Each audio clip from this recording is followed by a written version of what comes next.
Huh! It's been a while since we visited Poisson. Maybe we should head over and have a look around.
Hey, traveler, Paimon. Oh, Paimon knows that voice! Over here.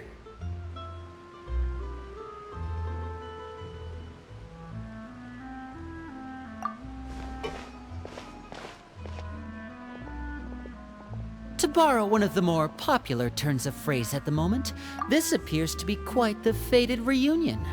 Running into you two out of the blue like this has really made my day. I certainly wasn't expecting it. You can say that again. What brings you to Poisson? Wait, Paimon's got it! You must be here for one of your magic shows, right? Actually, we've run into a bit of trouble on the home front, so Father arranged for us to stay in Poisson for the time being. Oh, are Lynette and Fremine here too? Yep, along with most of the other members of the House of the Hearth. You may have noticed Poisson seems a bit more crowded than usual. So you're saying nearly the entire organization has moved to Poisson? Sounds like you've run into way more than just a bit of trouble. What's really going on? Well... Since the two of you are so curious, perhaps I can fill in the gaps. You scared Paimon half to death! Father, you're here. You know... on second thought, maybe we don't need to know? It's all probably super confidential House of the Hearth stuff, right? We totally weren't trying to pry or anything. No need to be nervous. I could sense your genuine concern from your conversation just now. Of course, I can also understand your confusion. Sending so many Fatui here to Poisson, it's only natural that some might suspect an ulterior motive to be involved. I understand.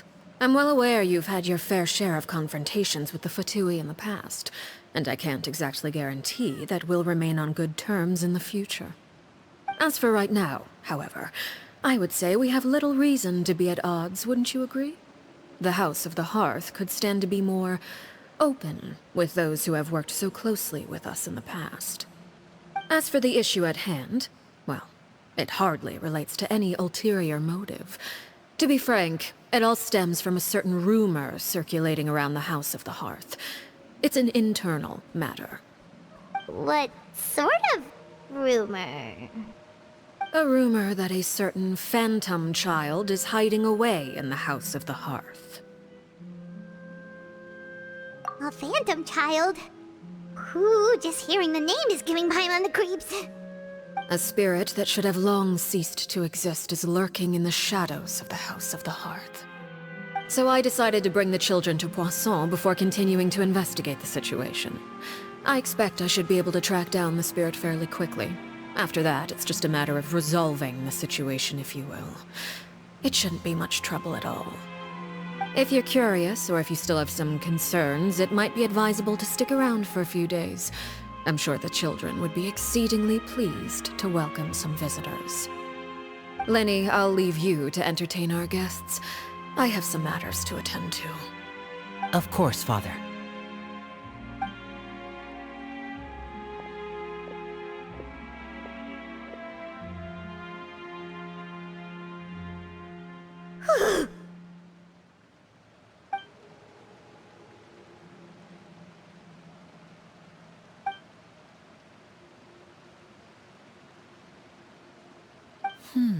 It has long been a dream of mine to invite you to our home and introduce you to my other siblings.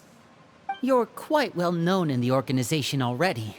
A lot of people have been talking about you, especially after everything with the prophecy.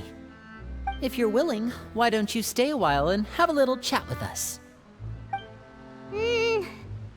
Alright. We don't have anything else to do right now anyway. But let's be clear, we're just gonna be there as guests, okay? Don't get any funny... Oh, wait a second. If we're your guests, that probably means we'll be treated to lots of yummy food, right? Of course. During our stay in Poisson, we've been helping out the locals with some fishing. We bring in quite the bounty every day. In fact, today's the perfect chance for me to show you what I can do in the kitchen. Let's go. I'll take you to where we're staying.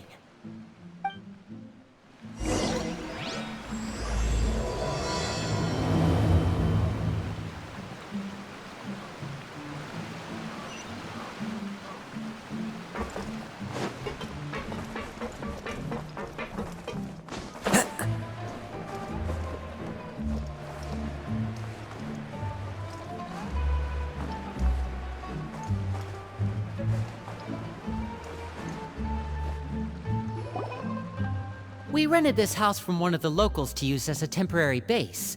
I'll come back later and tidy up a bit. After that, it should be all ready for you to stay in tonight. Awesome, thanks! So, where are we off to now? Well, when I happened to run into you two earlier, I was actually in the middle of distributing some supplies.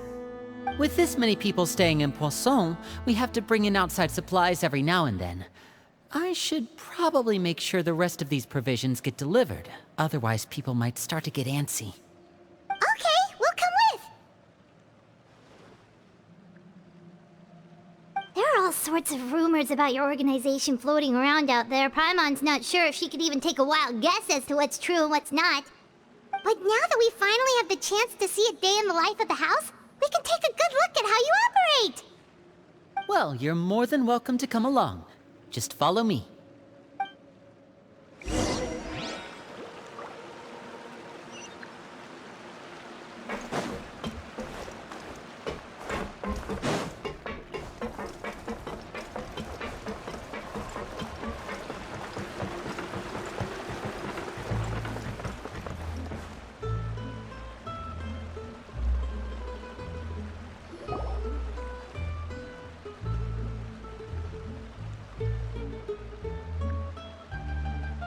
Linny!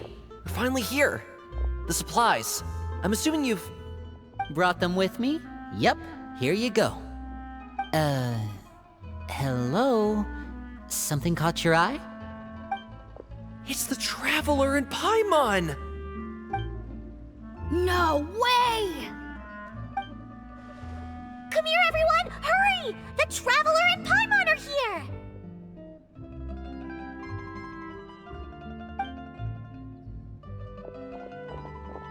One at a time, please. Don't crowd around them all at once. We don't want to scare off our guests now, do we? Oh, it's all right! Gotta say, Paimon didn't realize we were this famous. Of course!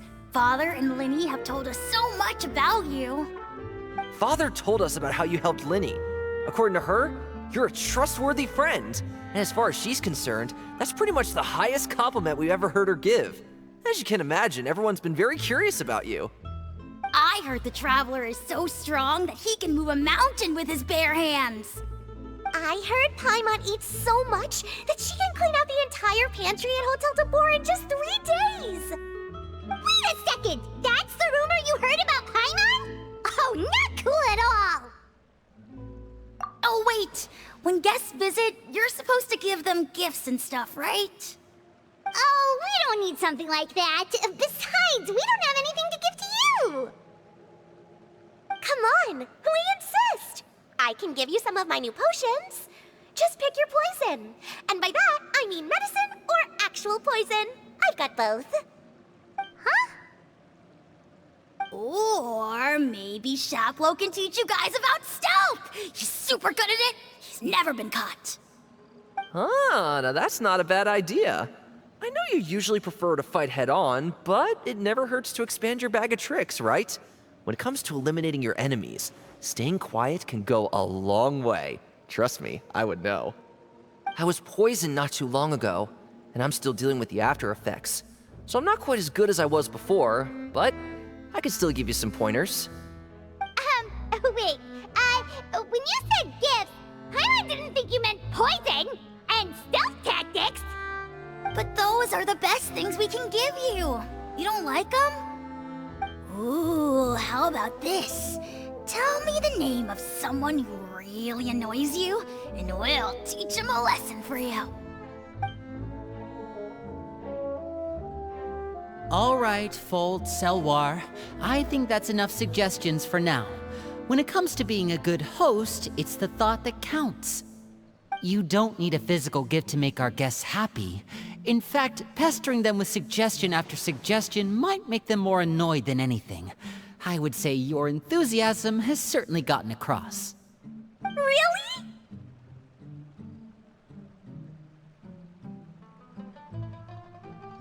Awesome! It's been so long since we've had guests to play with. If there's anything you need, just let us know. Yeah, especially if it's poison or something. I've got all sorts of potions for that. Well, we'll talk to you all later. We've still got supplies to distribute. All right, see you later.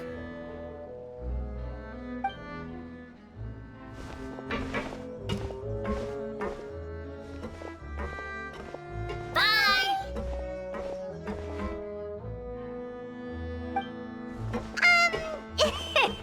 Lenny, about all that poison and stealth tactics talk just now. Scared you, did it? That kind of talk comes with being part of the House of the Hearth. When Foltz was really young, he strangled all of his family pets, just out of curiosity. He was labeled a dangerous problem child and was abandoned by his family. Elwar has an unnatural obsession with potions. Father has forbidden her from trying all the different concoctions she comes up with, but she still tries to test them in secret. You really have to keep an eye on that one. Chaplot is around my age. While I'm mainly responsible for collecting intelligence, he handles surveillance. He's very passionate about his work and has no reservations about taking on some very difficult missions. I know you two probably aren't used to that kind of talk, but I can promise you they only had the best of intentions. Things like stealth tactics and developing different poisons, they really mean a lot to them. They were just trying to share the best of what they could offer, that's all.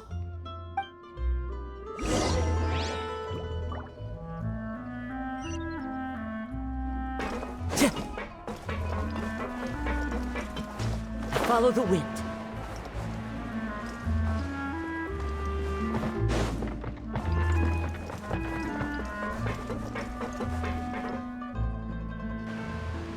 Filial, supplies are here. Thanks. And who are these two? Outsiders? Allow me to introduce you. This is the Traveler and Paimon. Oh, you're the famous duo I've been hearing so much about. It's nice to meet you. I heard you've traveled to all sorts of places. Is that true? Of course! We're making making our way all across to that! Oh, good for you. You must be pretty familiar with Fontaine by now, then. Have you seen the new opera that started running recently? I think it's called... The 4,000 Thieves? Oh, this is the first we've heard of it. It seems like it's going to be fantastic. From what I've been able to tell from the posters, anyway. You should definitely check it out if you have the time. Oh, and there's The Blind Maiden, too. That one is supposed to have audience interaction. Seems pretty interesting. After this mission is over, I think I'll go get a manicure. Oh, maybe I should dye my hair. Wonder how much it'll cost. Is it just Paimon, or do these two seem much easier to get along with than the others? Looks like the House of the Hearth has some normal members after all. I heard that. Oh! Oops. I'm guessing you're referring to Foltz and the others? Yeah, we're definitely not all like them. I bet those crazies are practically foaming at the mouth right now. I'm sure they just can't wait to get back to Snezhnaya to carry out the plan. That's enough, Filial. Don't talk about family members behind their back, right? Whatever. Let's go. Guess this is goodbye then. If you ever have some time, we should go see the opera together.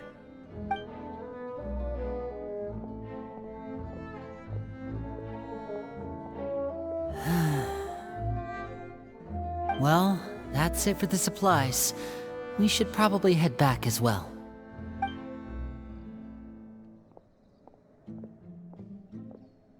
Well, they didn't seem too happy with each other. Seems like there could be something more going on here. You're right. We're only here as guests after all. Oh, Linny's getting super far ahead. Come on, let's catch up.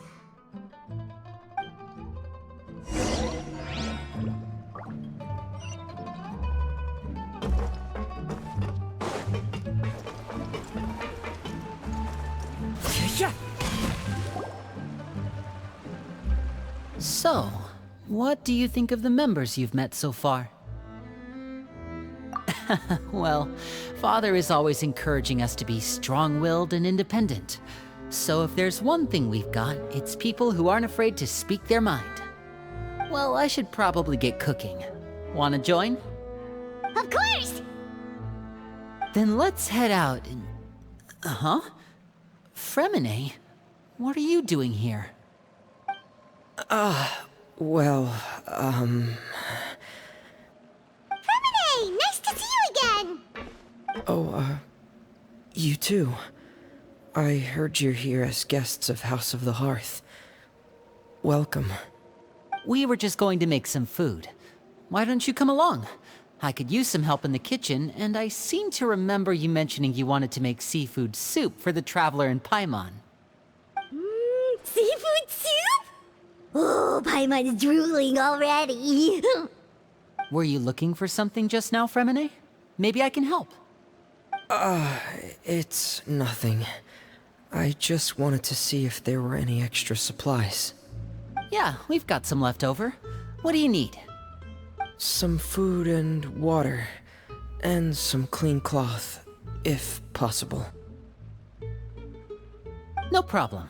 Give me a second here. Food, water... Wait a minute. What do you need all of those for? You're not on any missions as far as I'm aware, and you were just going to come eat with us. So what's this all about? I thought I'd grab an extra portion because I get hungry at night. Could be because I'm growing, you know, and... Fremine, you remember what I told you? You're not like me. Your lying skills still need some work. Tell me what's going on. Is it really bad enough that you have to keep it from your own brother? Maybe be better if we gave them some space.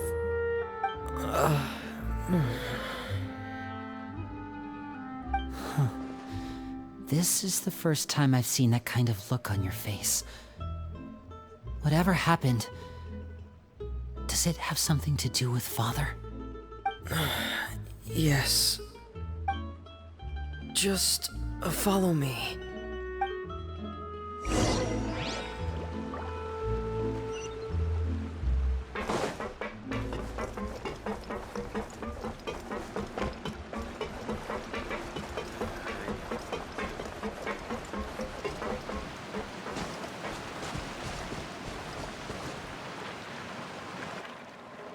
You're back! Oh, and you've brought some friends with you this time. Hello, my name's Linny. I grew up in the House of the Hearth. And you are? Hi, Linny. I'm also a child of the House of the Hearth, just like you. You can call me Clairvy. Clairvy? It's nice to meet you. Does that name ring any bells, Linny? No, not at all. That's not a name we have on our roster, I'm sure of it. What I'm not sure of, though, is how she managed to sneak in. She must be the phantom child Father's been searching for. From the looks of it, I'm guessing you were the one that found her, Fremine. You, haven't told Father, have you? No, I haven't told anyone. I've just been keeping her hidden. For how long? About half a month now. So ever since we got to Poisson, then, do you have any idea what you're doing? I know what I'm doing. Really? 'Cause from where I'm standing, it looks like you're hiding the very person Father has been trying to find. If Father finds out about this, everyone involved is going to be punished. You know the rules of the house, Fremine. I know you do. Father doesn't tolerate any form of betrayal. So why are you doing this? I've thought it through. And I just can't hand her over like that. Linny, don't you remember last year? Chaplot nearly died after getting poisoned during that one mission. He wasn't able to get back before the poison started taking effect, and not a single person was there to help him. That night, while I was sleeping, I heard a voice telling me to go save him. I opened my eyes, but I couldn't find the source of the voice. I thought maybe I was just hearing things, but I went to look for him anyway. Luckily, I got there with enough time to save his life. That feeling of being haunted, of hearing voices, it's happened many times in the House of the Hearth. I'm sure you've noticed. So what you're saying is, that was her? She was the one who spoke to you that night? Unless there are other spirits roaming around the House of the Hearth, I don't think there's any other possibility. If Clairvy were our enemy, it wouldn't matter whether she was a spirit or an actual child. I would have acted without a second thought, because that's what Father ordered us to do. But she's been living with us, helping us from the shadows all this time. I think that makes her family. I couldn't just hand her over to be dealt with. Not when there's so much we still don't know. So what's your plan then? You can't keep her here forever. Someone is bound to find out eventually. I haven't thought that far yet. I don't want to disobey an order from Father, but I also don't want to put Clairvy in danger. Come with me. There are a couple things I'd like to say to you in private.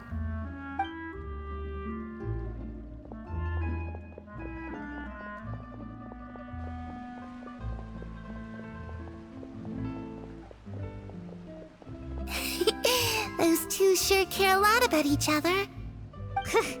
Well, they got a funny way of showing it. From where Paimon was floating, it sure seemed like they were about to bite each other's heads off. No way! They have a really deep bond. I could tell right away, because I also have a friend like that. I just don't know how long that kind of bond can last.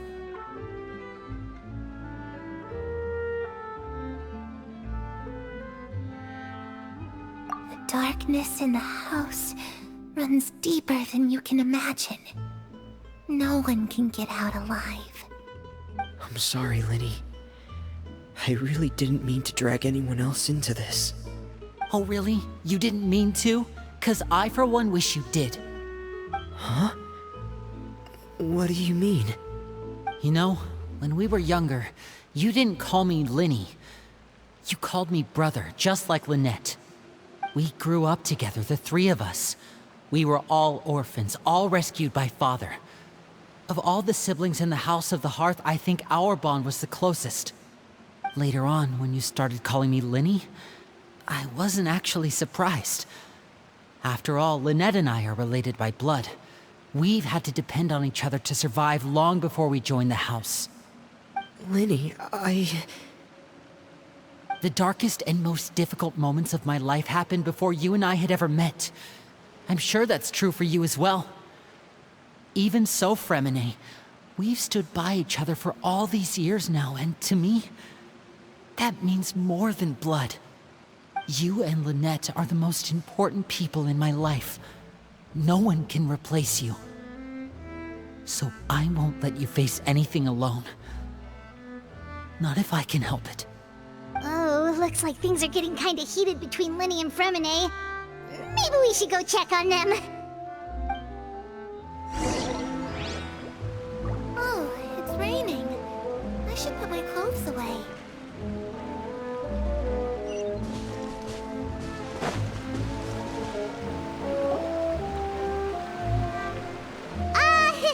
Hey, you two! Hope we aren't interrupting anything. Like a fight, or... Oh, wait a minute, Fremine. You're not crying, are you? Is everything all right? everything's fine. Thanks for asking. Well, we're all friends here, right? We've been through so much together, so if there's anything we can do to help, just say the word. It's just a small family dispute. It's not something our guests should trouble themselves with. In fact, it might be better if your stay ended here. What are you getting at, Traveler? When guests are around, families are often on their best behavior. And any disputes are less likely to escalate. That's what you're trying to say, isn't it? I just... Thank you. I was really hoping to keep you out of it. But even if I could think of some other reason to turn you away, I'm not sure I could convince you. I know things could turn dangerous, so I promise you this. From now on, I'll protect you like my life depends on it. Me too. Well, back to the matter at hand then. If we don't plan on handing Clairvy over to Father, then our only other option is to solve the mystery of her identity before Father is able to track her down. That means finding out where she came from and what she's doing here. Then we can send her on her merry way and pretend like none of this ever happened. I've tried that already. And? And... nothing. I tried taking her somewhere really far away, but... after some time, she just reappeared. She even came with us all the way to Poisson. It seems like wherever the house is, she follows. I don't know much about spirits. Do you two have any ideas? Let's see here. Paimon remembers hearing something like, if you fulfill a spirit's last wish before they died, they'll let go of whatever's keeping them here and return to the ley lines. Oh, it's just that Paimon doesn't really remember where she heard that, so it's not guaranteed to work or anything. Well, sounds like it's worth a shot. Guess that means we should go ask her about her wish. But first, Fremine, I need you to promise me something. What is it? I need you to promise me that this will stay between the two of us. We're the masterminds behind this whole thing. No one else gets involved. Can you do that for me? Of course. I promise. All right. Then let's seal the promise just like when we were kids. Fist bump on 3. Ready? 1, 2, 3. I swear.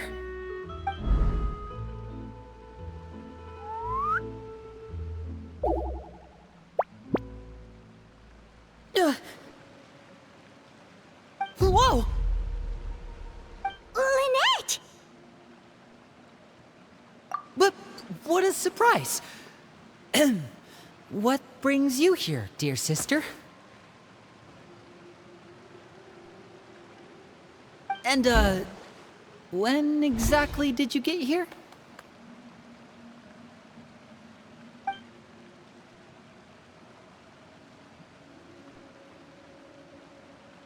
You're an idiot, brother. And you too, Fremine.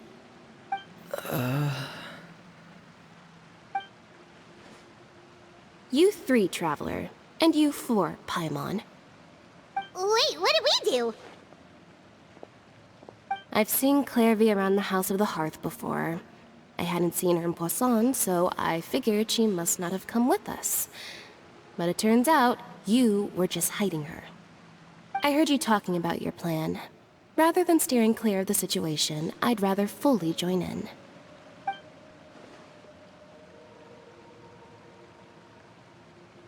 If you don't agree, I'll have no choice but to report everything back to Father.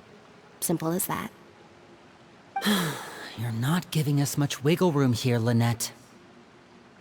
Well, I guess we're all in this together then. After we talk to Clairvy, we'll figure out our next move. There's no time to lose. Let's go.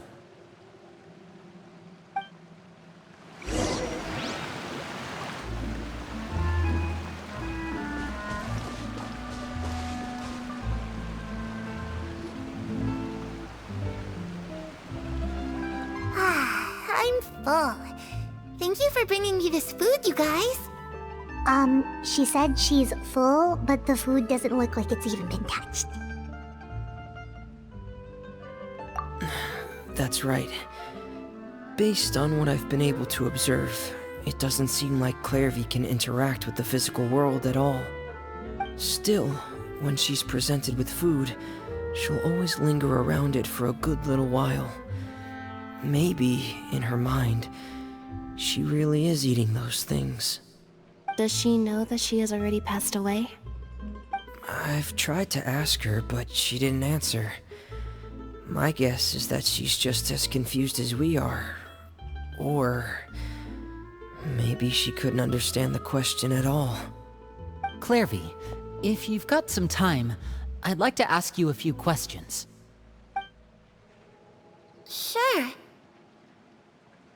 Oh, another new friend. Hi, I'm Clairvy. Hello. Clairvy, how did you join the House of the Hearth? Huh?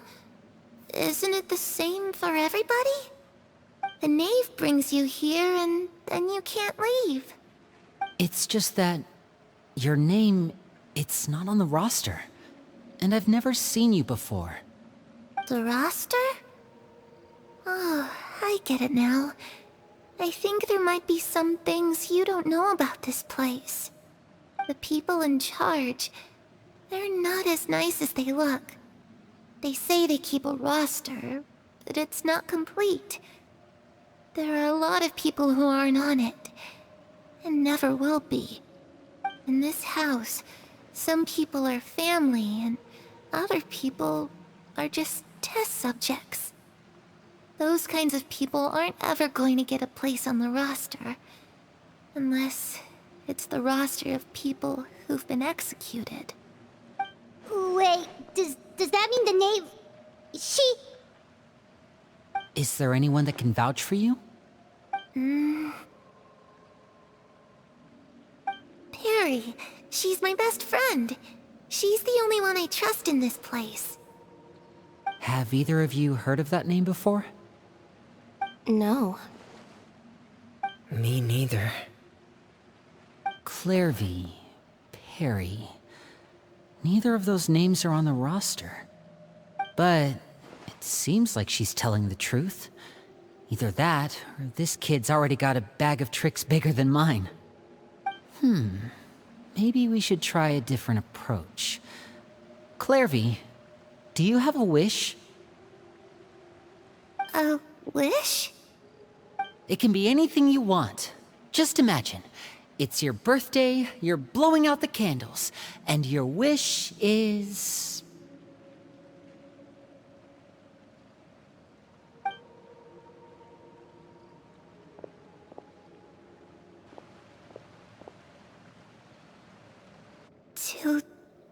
To go outside, where the sun can find me. That's it? Well, that sounds easy enough. The darkness in the house runs deeper than you can imagine. No one can get out alive.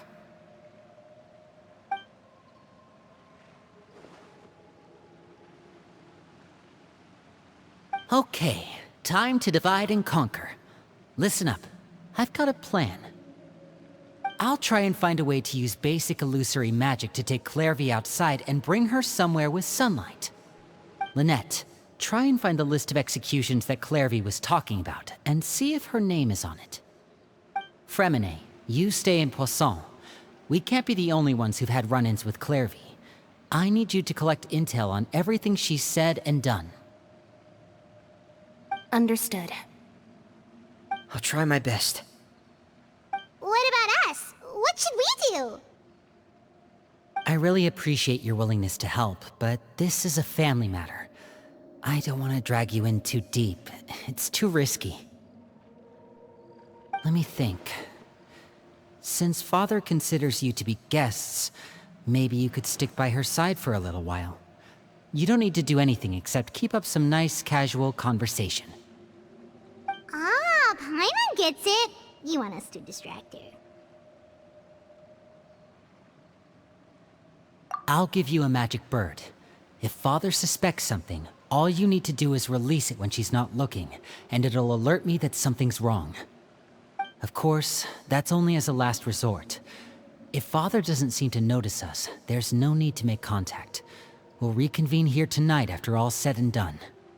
If the worst-case scenario happens and we're discovered, just tell Father everything. We're not going to let our guests get punished for our own actions. That's where we draw the line. You too. Okay, this is where we part. Father should be at the beach nearby.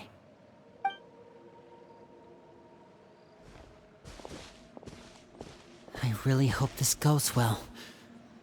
No, it has to go well. That's the only way this can get resolved.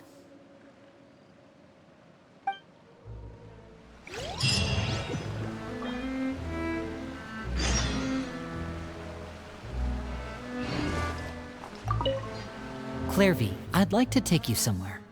Is that okay with you? Sure. Where are we going?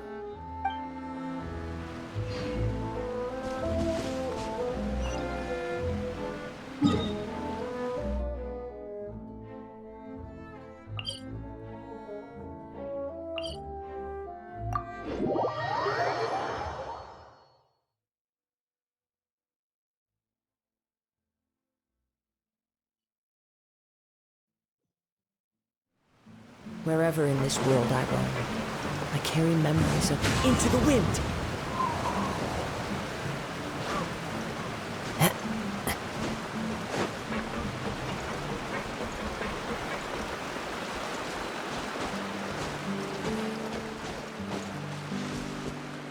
The wind knows me.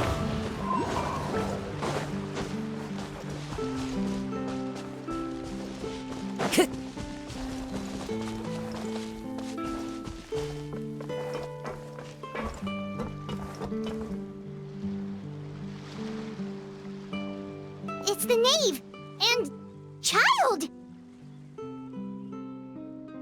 Hey, aren't you supposed to be in Snezhnaya recuperating? What are you still doing in Fontaine? Oh, it's you two. I didn't expect to run into you here. I was unconscious for quite a while after the fight in the Primordial Sea. After I woke up, I realized I was being taken back to Snezhnaya, and well, I couldn't have that now, could I? Not when I've still got unfinished business here in Fontaine. So, I mustered up all my strength and made the journey back on my own. What sort of unfinished business are we talking here? It has to do with Skirk, my master. I really wanted to meet up with her, but by the time I got back, she had already left. I still have so many questions for her. Without any other leads, all I could do was ask the knave to help me track her down. She must have left behind some traces from her time in Fontaine. Oh, okay, so have you found any clues? Unfortunately, no. While the House of the Hearth is adept at collecting all manner of intelligence, certain existences can still manage to escape our purview. Basically, unless Master feels there's a need to meet with me, she's not going to be found. But that problem has an easy fix. I just need to become stronger, and then... Paimon thinks you should focus on getting better first. The worst of it is over. It's all thanks to that one kid from the House of the Hearth. Elwar, I think her name was. She gave me a bunch of random potions to drink. They didn't go down easy, let me tell you. Pain and chills all over. But they really did help speed up my recovery. And that's good, because it looks like I really do have to head back this time. The old man's been putting the pressure on me. He sent someone to tell me I'm needed for some sort of project. Project Stuja? Yeah, that's the one. I heard Regrader's involved too. I'm not looking forward to having to listen to all his monologuing, that's for sure. Hey, maybe you could think of a way for me to stay in Fontaine for a little longer. Helping Linny and the others brush up on their fighting skills would be far more interesting. If you and I could spar, that would be even better. I've been waiting for a chance to see you go all out. And what a sweet little daydream that is. But I also have a role to play in all this. I'll be leaving Fontaine shortly as well. Besides, considering how little they see fit to step outside the homeland, being called on to return to Snezhnaya by such illustrious dignitaries, what a great honor. Wouldn't you agree? One I could do without, I'd say. Is it just Paimon? Or does it kind of seem like they're... So, dear guests of the House of the Hearth, to what do I owe the visit? Well, we just...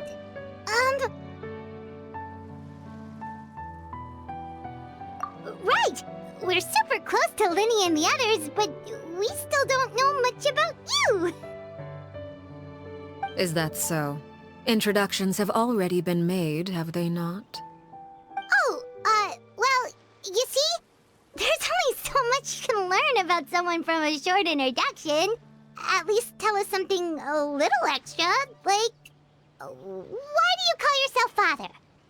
Huh, good question. I'd also like to know. The fact that you have to ask tells me our intelligence work has been quite successful. Telling you the answer to that question would only serve to undermine that success. And we can't have that, now can we? Spoken like a true diplomat. That was some expert sidestepping right there. Well, if there's nothing else, I think I'll take my leave. I still have a small matter to resolve at home. Wait, don't go!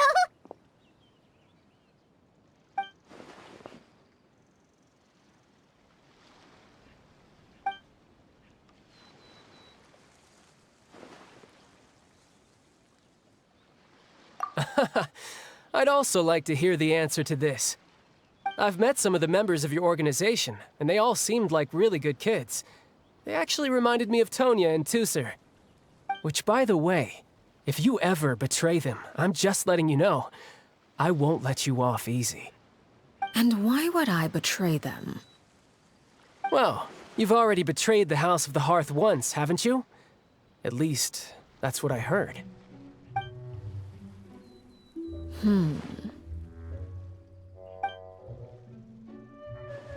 Okay, I admit.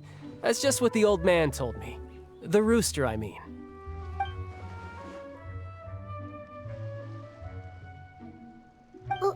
Wait, did you really do something bad to those kids? Never mind what I've done. I'm more curious as to what the mighty rooster had to say. Care to enlighten me? Well, nothing much. Just some stuff about you taking out many other members of the House of the Hearth, and even going so far to attack your own family. I see. Oh, based on your reaction, I'm guessing it's all a bunch of lies. Hardly. I don't appreciate his particular turns of phrase, but I suppose he didn't say anything untrue. Although, it would be more accurate to say that there is a certain level of prejudice involved, but I don't intend to clear that up just yet. Prejudice has a funny way of concealing the real truth behind certain things, an attribute that I find to be quite advantageous. Call yourself a Fontanian, for example, and people will assume all sorts of things, when the real truth is that this is simply the land where I was raised. Huh? You're not actually from Fontaine? But then why did you try to help out with the prophecy and everything? I was trying to protect the children born in Fontaine. Claiming that I myself was a Fontanian simply made it easier to operate. People would hardly suspect a fellow Fontanian of having any ulterior motives. Who wouldn't want to save their homeland after all?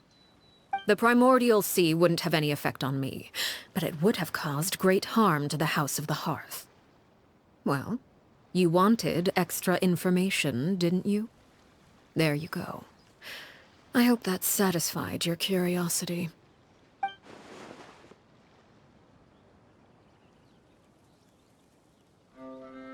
So, you stayed in Fontaine for the kids.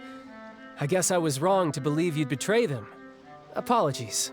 Looks like I was holding on to some prejudices myself. Good. Like I said, I like it when others have misconceptions of me. Actually, while I was recuperating at the House of the Hearth, there was something else that really caught my attention. I heard that members always resolve disputes and arguments with a friendly spar, and the loser has to back down. Seems pretty cool if you ask me. Would also give them plenty of opportunities to hone their skills. Well, that's only a recent development. In the past, such spars weren't nearly so friendly.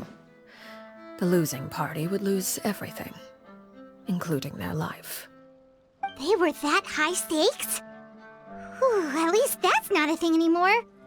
Well, the current atmosphere's not half bad. I'm a bit jealous, actually. You've got so many family members around you, and you even get to live with them. Having a lot of family around means dealing with a considerable amount of bickering and scheming. Once Tonya and Tusser enter their rebellious phase, I'm sure you'll understand. Just imagine. Tusser becomes obsessed with plucking out strands from the rooster's mustache, or Tonya decides to dye her hair 42 different colors. Okay. I get the picture.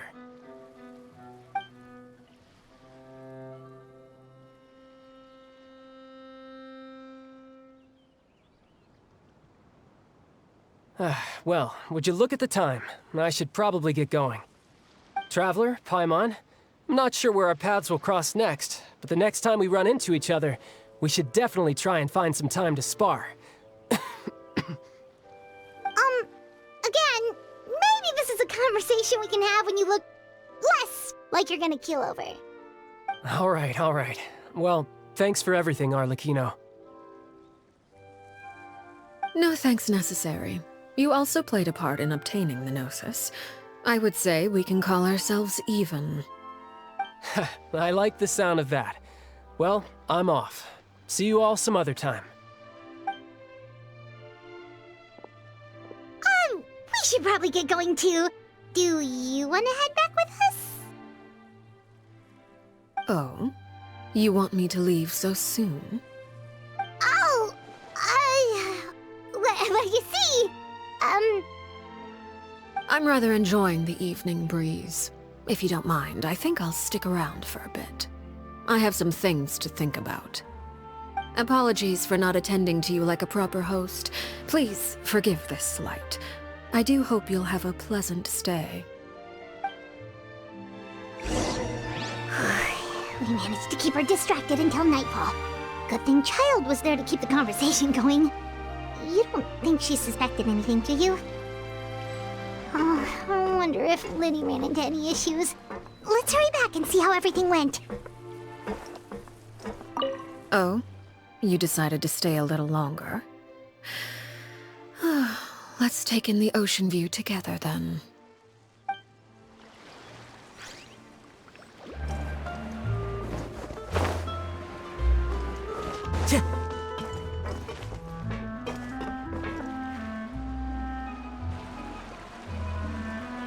Lenny, how did everything go? Well, long story short, we ran into a small issue. Clairvy can't go into the sunlight.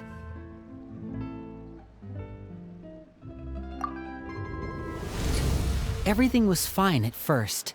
She followed me up to the surface just like I told her.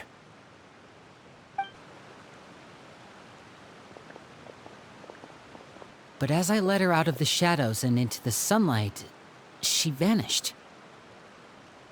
I turned around and there she was, standing at the edge of the shadows, silently watching me.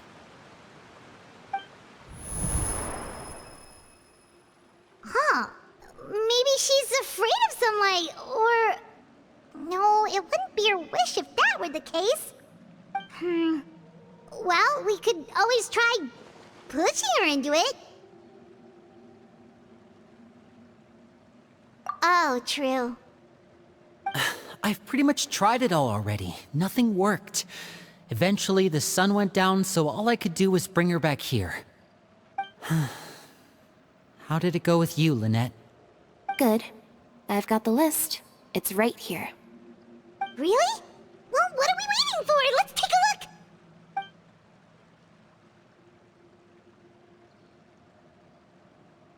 Oh, that's a lot of pages.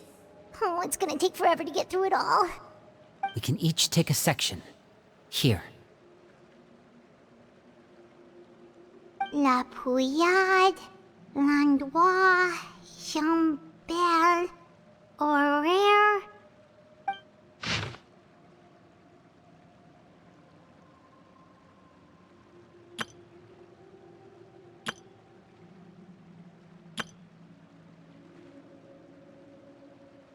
Oh, yikes. That Aurore guy has a huge scar on his face. He's kinda giving Paimon the creeps. Ah, I've met him before. The scar is from an injury he received during a mission. I still remember him joking with me about it. He said any future lover would take one look at him and then lose all interest. Did he say anything else? Well, I asked if there was someone he was interested in. He said no, and that's where our conversation ended.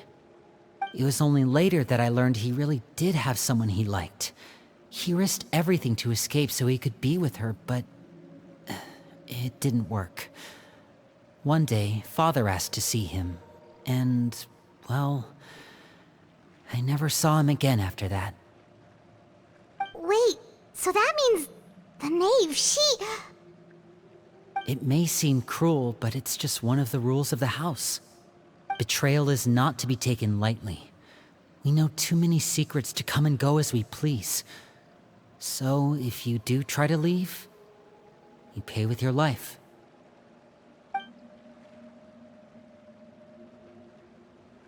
Her name's not here, huh? Well, that's not too surprising. It doesn't seem like this list is complete. It only contains records dating back around 5 years. Let's shift our attention then. Fremine, were you able to find anything out? Fremine. Sorry. I was thinking about something. I managed to talk to quite a few people, but I couldn't help but notice that the atmosphere in the house was a little... strange. Strange. Yeah, I mean, I know there have been arguments in the past, times when people haven't gotten along. Chaplot and Filiol are a good example of that. Oh, those are two of the people that we met while delivering supplies. Paimon can see how they might not get along. They had very different vibes, and their, interests seem to be pretty different as well. That's to be expected, actually. Father brought us all here, shared her knowledge with us, taught us how to fight. That's one thing we all share. But that's also where the similarities end. Not all of us feel the same desire to stay here. As members of the House of the Hearth, we're also considered part of the Fatui.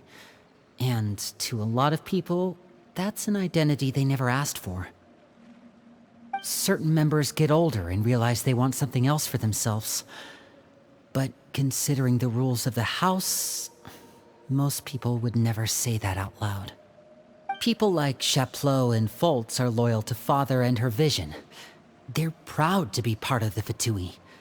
Filiol and Nantoy, on the other hand, well, they aren't quite as enthusiastic. These kinds of conflicts have always been there. It's not like Father is in the dark about any of this. Well, that's true. But it just feels like things have gotten worse lately. Filiol and the others, it seemed like they were meeting in secret to talk about something. I can't say for sure, but I think they've met Clairvy. You think she's been inciting them to act out? No, not exactly. But I wouldn't be surprised if she said something to them about the darkness in the house and how deep it runs. She's told me about it before. Experiments being run on children. People being used as pawns on the battlefield without so much as the strength to survive. And they just believed all that? Without any evidence? Clairvy's words probably gave them the excuse they were looking for. Whether they actually believe them to be true is secondary. This is all because of Project Stuja, isn't it? Whoa. Hold on a second. What's this Project Stuja all about, huh? This is the second time it's come up now. Sorry, but I'm not sure of the details either. I only know what Father has told us, which is that it's something the Rooster and Regrader have been working on together. Apparently, it has to do with the Fatui's strategic plan for the future.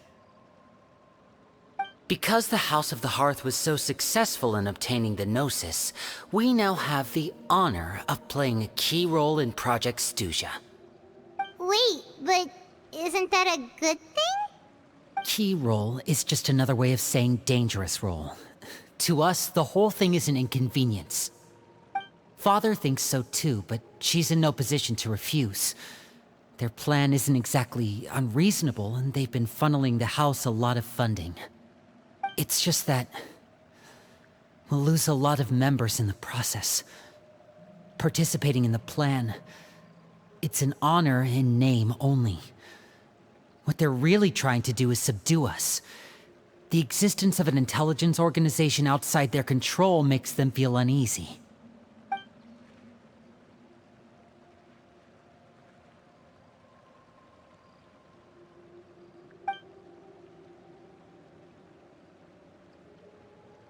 Okay, super complicated top secret Fatui business aside, what does all of this have to do with the conflicts you were talking about earlier? Paimon doesn't get the connection. External pressure has a way of exacerbating internal strife. You can't overlook the power of fear either. People are afraid of dying, and that fear is often the impetus for a lot of stupid decisions. I thought resolving the Clairvy situation would make everything go back to normal. But it looks like things are more complicated than I thought. If we leave Filiol and the others to their own devices, sooner or later, Father will be forced to take action. We can only focus on one situation at a time, brother. You're right. Even if we confront Filiol and the others, it won't do any good. It might even make matters worse. We should focus on Clairvy for now. Well, it's getting late. We should head back and get some rest. We'll try again first thing tomorrow.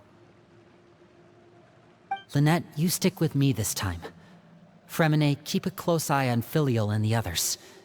Make sure they don't do anything they'll regret. Good work today, everyone. Have a good night, and I'll see you tomorrow.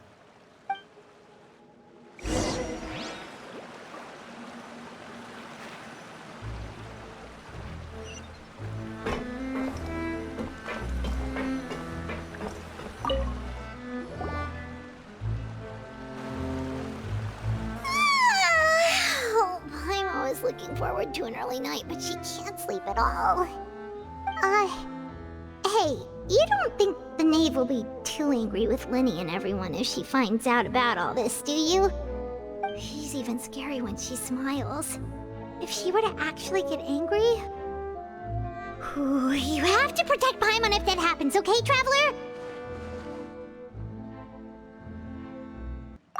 Oh, well, in that case, we should just plan on running away. We'll grab Linny and the others and we can make a break for it as fast as we can. Look! Look over there!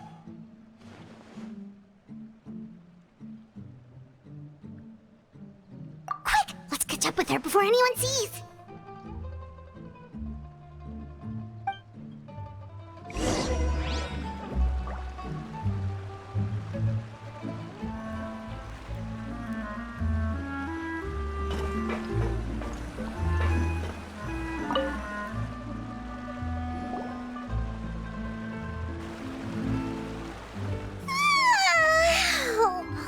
Looking forward to an early night, but she can't sleep at all. Hey, you don't think the knave will be too angry with Linny and everyone if she finds out about all this, do you? She's even scary when she smiles. If she were to actually get angry... Ooh, you have to protect Paimon if that happens, okay, Traveler? Oh, well, in that case, we should just plan on running away. We'll grab Linny and the others and we can make a break for it as fast as we can. Look! Look over there! Quick! Let's catch up with her before anyone sees!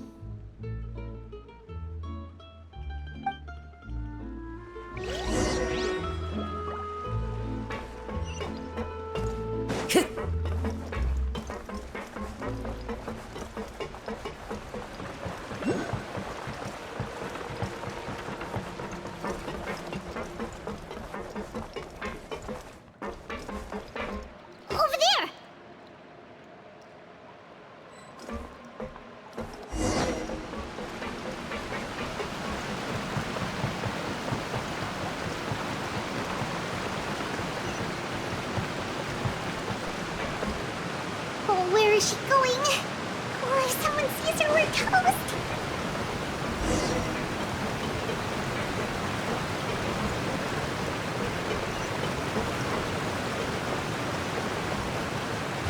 The wind knows me.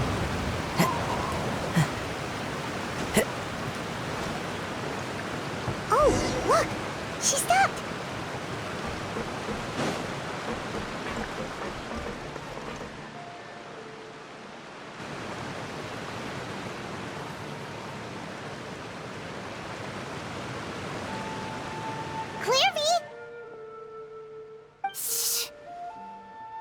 I opened the window when no one was looking. Look how pretty the outside is.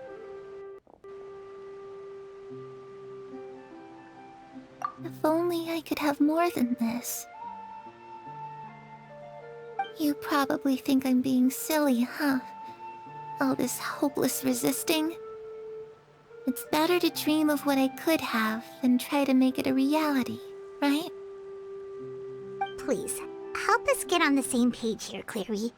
We need you to tell us what you know. Can you do that? Sure. Although, after you hear all this, I think you might regret that decision. Everyone in this family is nothing more than a tool. Something to be used and exploited. We're all expendable. Including me. As long as you're useful, you get to stick around. lose your value, and you're handed over to the doctor, experimented on, and given a fate worse than death. I've seen it happen again and again, and I've had enough. You're saying the knave did all that? It's just, that doesn't seem like something she would do. She's scary and all, but it seems like even she has lines she wouldn't cross. I knew you wouldn't believe me. Everyone thinks she's a good person. They all think of her like a real mother. Mother? But she doesn't deserve that title. She's disgraced it and tarnished it. And if I had things my way, I'd never see her again. If only Perry were here, she'd understand. Perry? There's that name again. Also, Paimon's getting a strange feeling. It almost feels like she's not really here with us.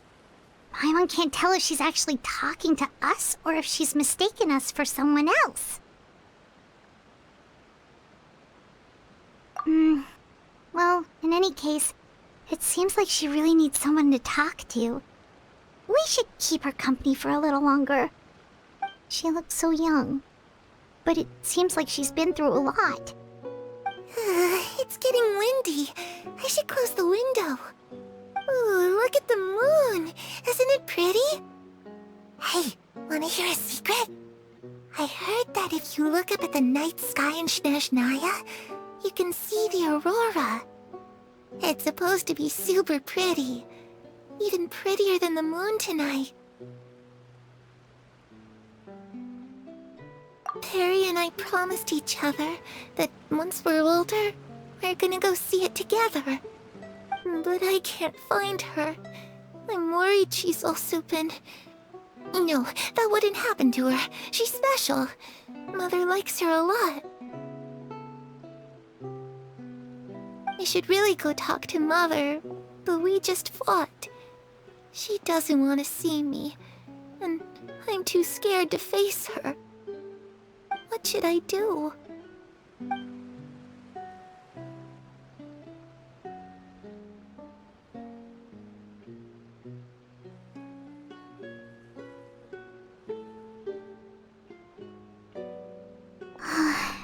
Paimon really doesn't understand what's going on with her.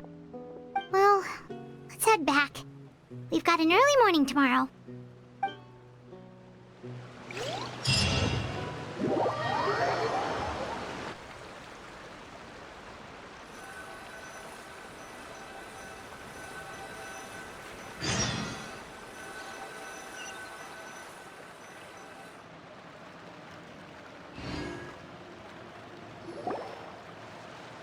All right, looks like we're all here. Let's go ahead with the plan.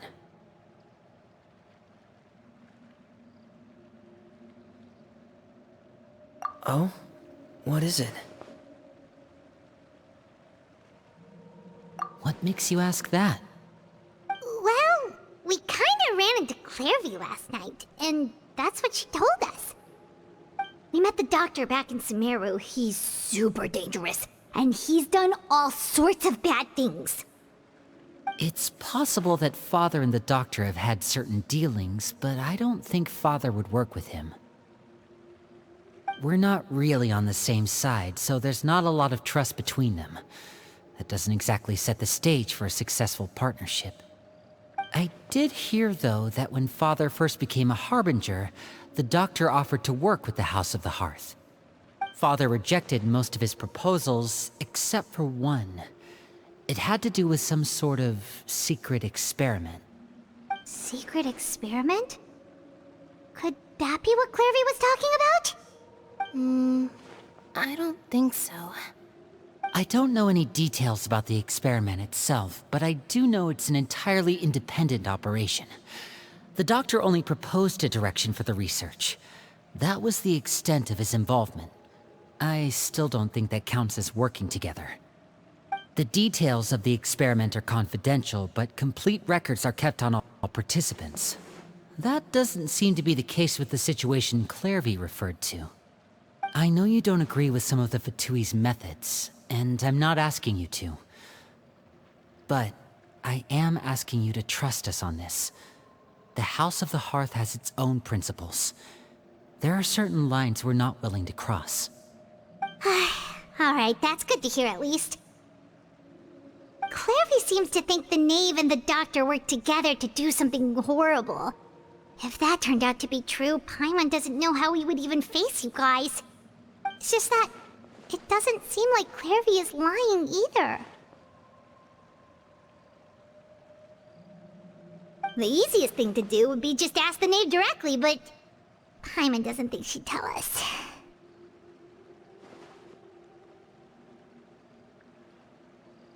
Father didn't come back last night. She's probably still near the shore. We'll be counting on you to distract her. Lynette, you're with me. Fremine, you know what to do. Be on your guard, everyone. All right, let's get to it.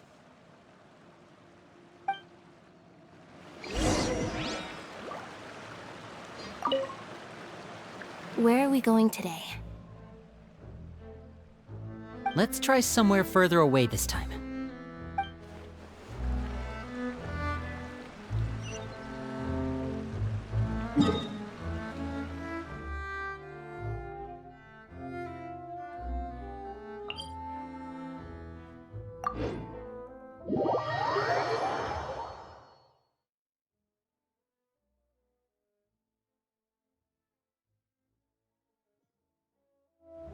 This scenery is wonderful. Surely enough to convince into the wind.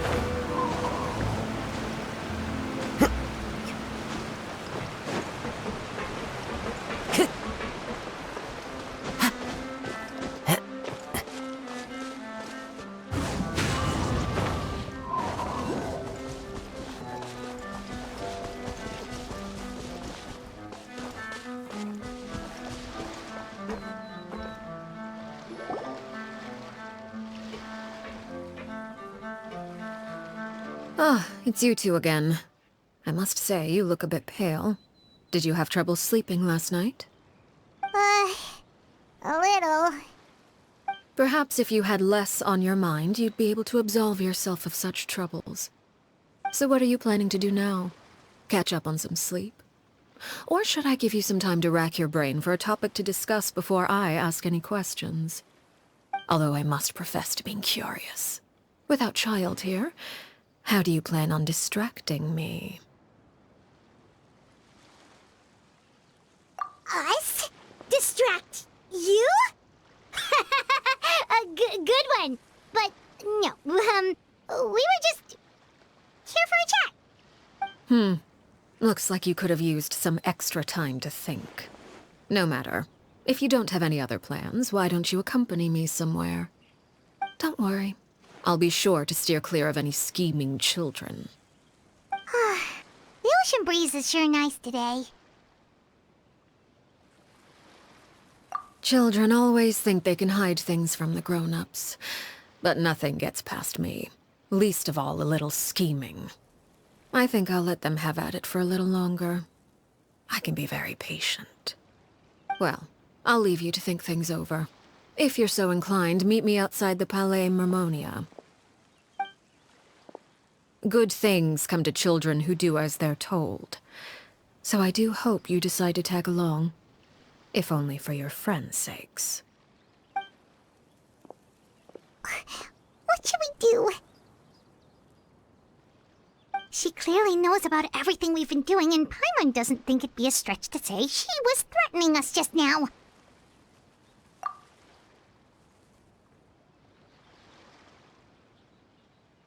Oh, good idea. Hopefully he sees it in time. Well, we should probably head to the Palais Mermonia. Paimon doesn't want to find out what happens if we don't show up. Based on what the knave was saying just now, it sure didn't seem like it'd be anything good. Okay, then we probably shouldn't keep her waiting. It seems like Lynn and the others are on thin ice, so let's do our best to not get them in any more trouble.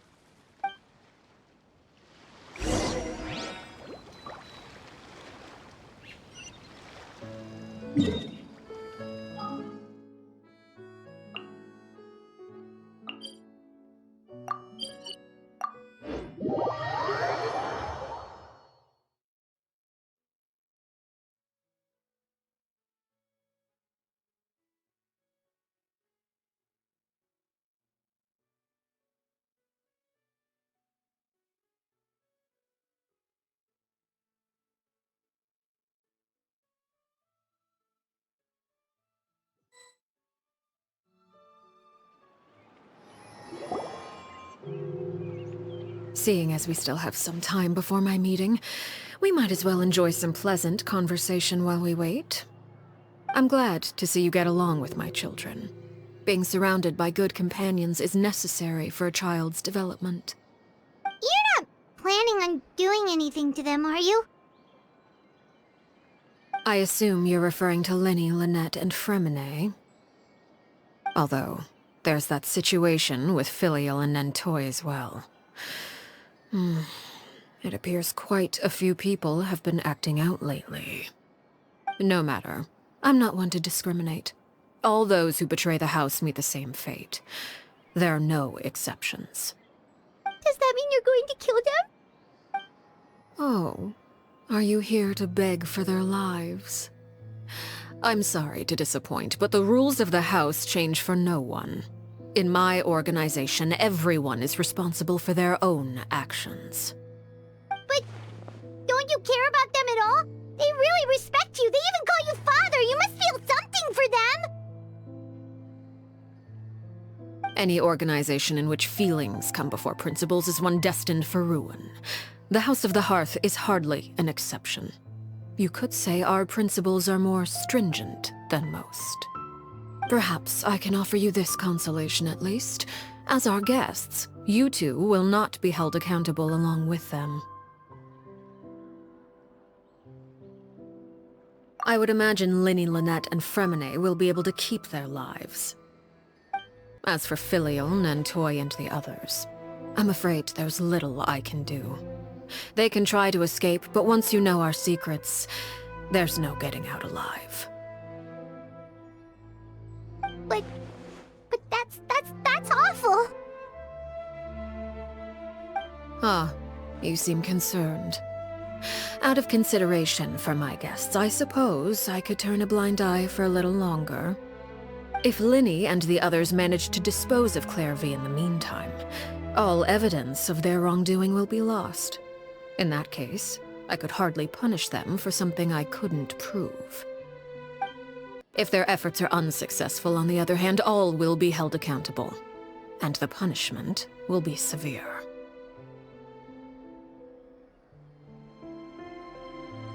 Of course. Oh, and here.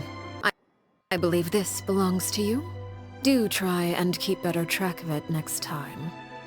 It takes a considerable amount of time to train a bird like this. It would be such a pity if you were to lose it. Permanently. Wait, where did you get that? Well, I'm afraid that's all the time we have to chat. Now, for the matter at hand. I asked you to meet me here because I have business at the Palais Mermonia. It has nothing to do with you, but I think it would be prudent for you to stick by my side for the time being. There will always be time later to run off and tell Linny what you've learned. Well, time to go. Looks like we wrapped things up just in time.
It's been a while, Monsieur Neuvillette. I must say, I wasn't expecting my meeting request to be approved quite so quickly. The Palais Mermonia operates with an efficiency worthy of admiration. It is only right that an esteemed diplomat such as yourself should be afforded the proper level of respect. Although, if I may speak plainly, I must confess that I did not anticipate we would have the occasion to meet again after presenting you with the Gnosis. I see you brought the Traveler and Paimon with you as well. If I may inquire as to the purpose of your visit. I'll be departing Fontaine shortly. There is, however, an outstanding matter that I would like to see resolved before I go. It requires a rather lengthy explanation, I'm afraid. So I took the liberty of explaining everything in this proposal. Please review it at your leisure, Monsieur Neuvillette.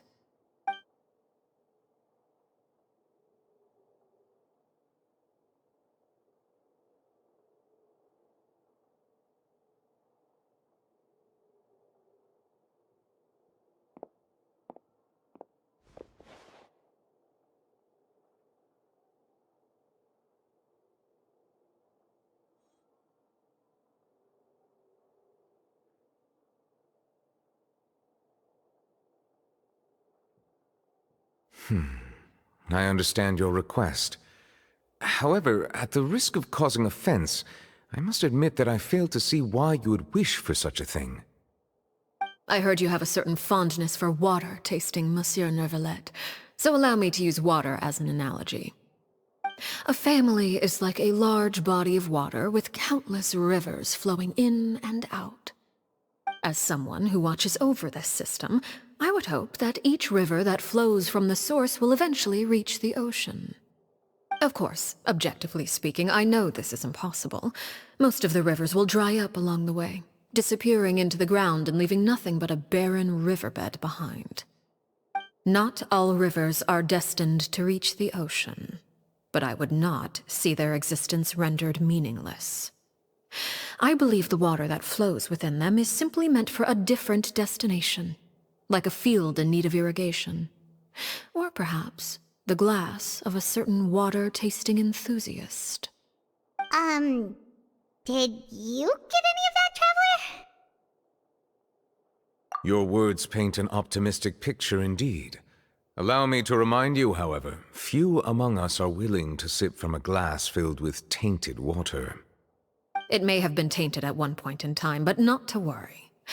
I'll make sure it's strained of all impurities and returned to its cleanest form.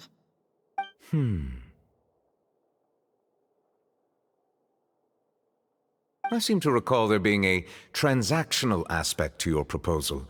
Perhaps you could expound on that? If you accept my proposal, Monsieur Neuvillette, I will gradually withdraw my forces from Fontaine. And, unless absolutely necessary, I will no longer carry out any special missions within Fontaine. I presume I can take your words to mean that, in the future, cases similar to the Tartuffe assassination will cease to cross my desk? Tartuffe? Ah, that thief who embezzled funds from all those charities, you mean? My deepest condolences to his family, but without any evidence, I cannot imagine how the House of the Hearth might have been involved in his passing. Of course, if you accept my proposal, Monsieur Neuvillette, I'm sure certain measures could be taken to reduce the frequency of such troubles. You choose your words carefully indeed. In that case, I am inclined to accept your proposal. My thanks for your generosity, Monsieur Neuvillette. Well, with that settled, we should be going now. I took the liberty of bringing along 2 bottles of spring water from Snezhnaya for you to enjoy. I do hope I get the chance to hear your impressions. Perhaps at our next meeting, yes? Indeed. I trust you would not overlook your commitment in the meantime. All right, Traveler Paimon. Time to go.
were you talking about back there? Paimon only heard you mention some rivers, a large body of water, and then some kind of irrigation scheme. You really want to know? I would imagine there might be more pressing concerns at the moment. Lenny, Paimon really hopes everything's going okay.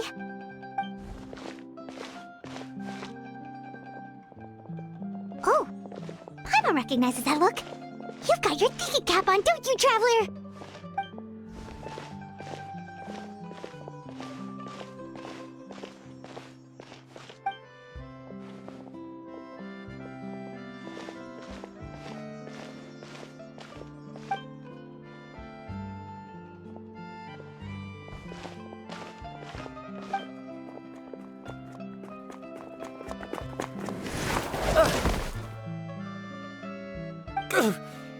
Oh, shoot. Are you alright? Oh, jeez. I'm so sorry. I was so focused on selling these papers, I wasn't looking where I was going. Well, let me make it up to you at least. Here, take this paper. On the house.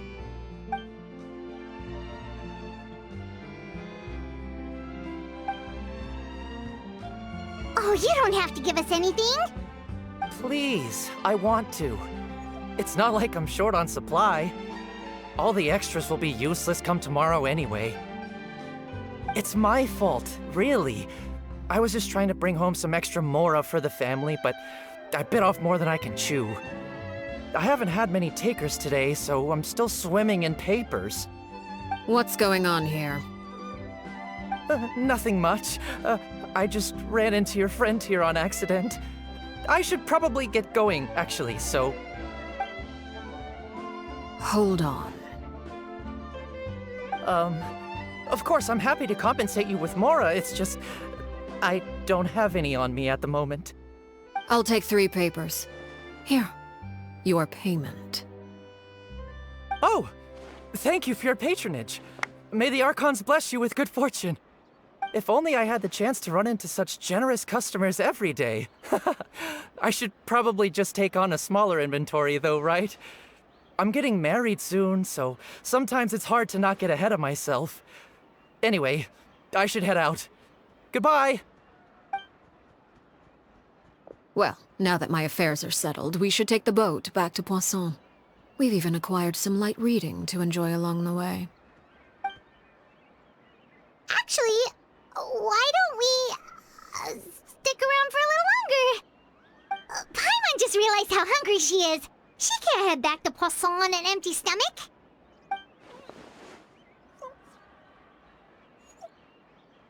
It appears you two are under the impression that delaying our return will somehow alter the situation in your favor. I'm sorry to ruin your fantasy, but your efforts are meaningless. That being said, I could be persuaded to give Linny some extra time. I just have one condition. If you agree to my request, I'll even answer some of your questions. You're quite curious about Clairvy, are you not? And my relationship to her. Wait, why are you being so generous all of a sudden? You're not gonna ask us to do something bad, are you? You overestimate yourself. You don't have the talent for bad things. Then what can you possibly... The most important consideration in a negotiation is that both sides receive something they want. Demands and threats only get you so far. Wonderful. Here it is. When the time comes, make the choice that you deem most appropriate in the situation, and lend your help to the House of the Hearth. Okay, sounds normal enough. But what do you mean, when the time comes? When is that supposed to be? That is for you to decide. Then we have a deal. Follow me.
What is this place? Somewhere long forgotten by everyone. It used to be a grand building. Now it's nothing more than a pile of rubble. No one comes here anymore, nor does anyone care about what once happened here. Although, this place does have something to do with the story I'm about to tell you. It was before I became a Harbinger, and before Linny and the others joined the House of the Hearth. Due to certain events, I first killed Clairvy and then her mother. And this is where it all happened. You were the one that killed Clairvy? Patience now. Allow me to explain Clairvy's side of the story first. I'll start from the beginning. Clairvy was 6 years old when she was brought by her mother, Crucibina, to live in the House of the Hearth. From the outside, it seemed like a fairy tale. A thriving family made up of kind adults and friendly children. Crucibina was the knave at that time, and the House of the Hearth was under her control. She was Clairvy's mother by blood, but she was also the mother to all the children in the house. Clairvy was happy here, for a time. But she quickly realized that being part of this family wasn't a fairy tale at all. It was a kind of purgatory. Purgatory? Exactly. The House of the Hearth takes in war orphans from all over Tevat. But as for how to raise them, that depends entirely on the person in charge. Crucibina came up with a novel idea. She would teach the children to fight, force them to duel each other, and then crown as the king of the house the child who proved themselves most worthy of inheriting her title.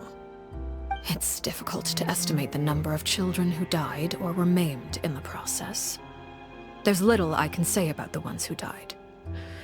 The ones that emerged with permanent injuries, on the other hand, well, they still served a purpose.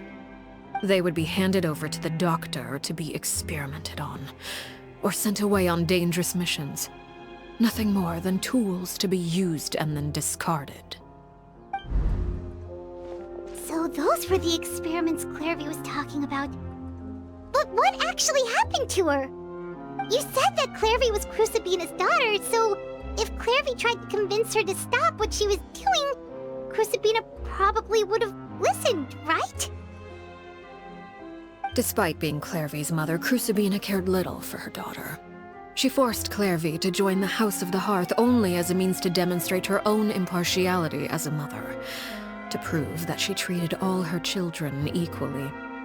Clairvy did try to convince her mother to change her ways, but it was to no avail. After her efforts failed, the only other option was to rise up and try to fight back. Unfortunately, the other children had already been thoroughly indoctrinated into the illusion of happiness Crucibina had created. Of course, there was one exception. Someone Clairvy's age who knew the truth about the House of the Hearth. Her name was Peruere. Wait, the friend that Clairvy mentioned? Friend, huh? I suppose we can call her that for now. Clairvy was a cheerful and passionate person with a tenacious spirit. Peruere, on the other hand, was rather cold-blooded. Her cold-blooded nature allowed her to see through Crucibina's facade. Yet, it was also this cold-bloodedness that prevented her from acting against it. At least at first. While Clairvy longed for freedom, Peruere was convinced that, amid all the fighting and violence, she would make it until the end. Despite their differences, the two became fast friends, united by their knowledge of the truth. Clairvy told Peruere that she hoped to create a real family, where no one would be killed or sacrificed. There may have been a certain naivete to her ideas, but Clairvy proved her determination many times over. She tried countless times to run away, ask for help, or expose the truth. But her efforts only earned her beating after beating. The only thing that kept her going was her strength of will. Even with her body racked with pain, she would still stand on her tiptoes and open the window at night. She and Peruere would look out at the moon together, a fierce longing for freedom shining in her eyes. But one day that light simply vanished. Oh no. What happened?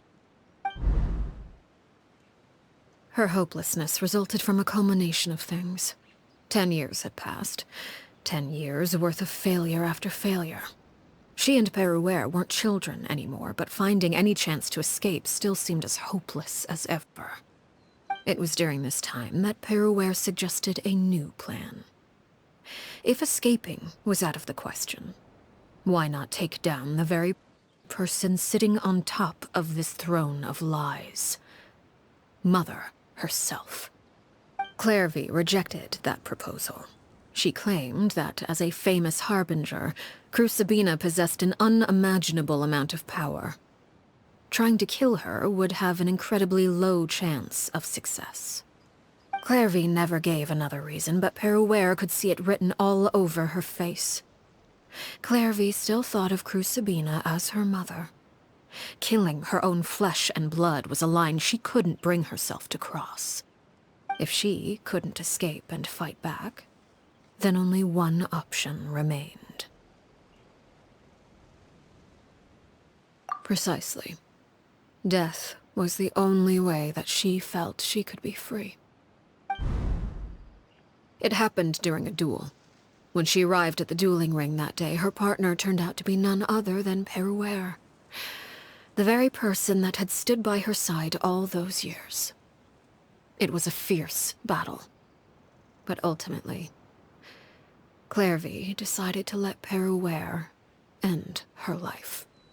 From that moment on, Peruere's journey was one written in flames.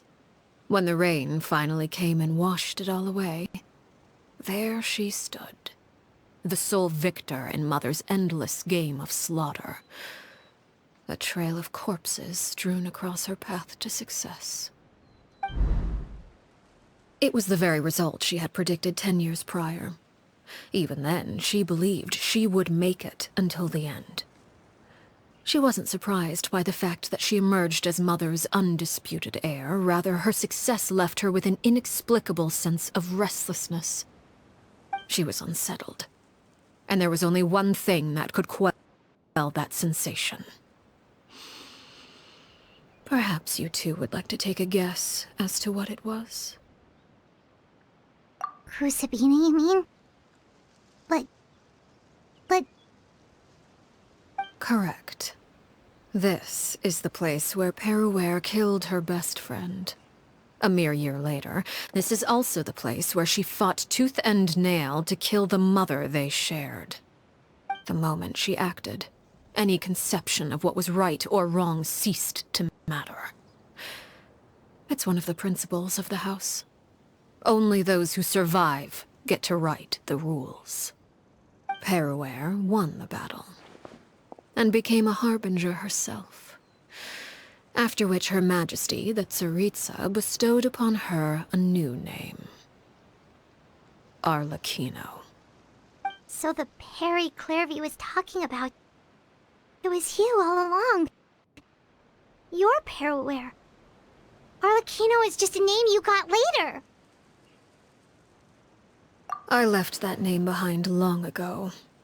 I must say, hearing it now does bring back memories. After I defeated Crucibina, the moniker of Mother died with her. I chose to forego the title she called herself, and even chose to give up my own name. I rebuilt the House of the Hearth under a new identity. Not only as Arlecchino, but as father. And that is where the story ends. Any more questions? Yeah. Based on what you just told us, Clairvy wasn't a little kid when she was killed. So the Clairvy we met... Was she really a spirit at all? I suppose you could call her an illusion born of flame. Her existence is like ashes to a fire. Something left over in the wake of blaze and ruin. You see, a certain power runs through my veins. It's not unlike a curse.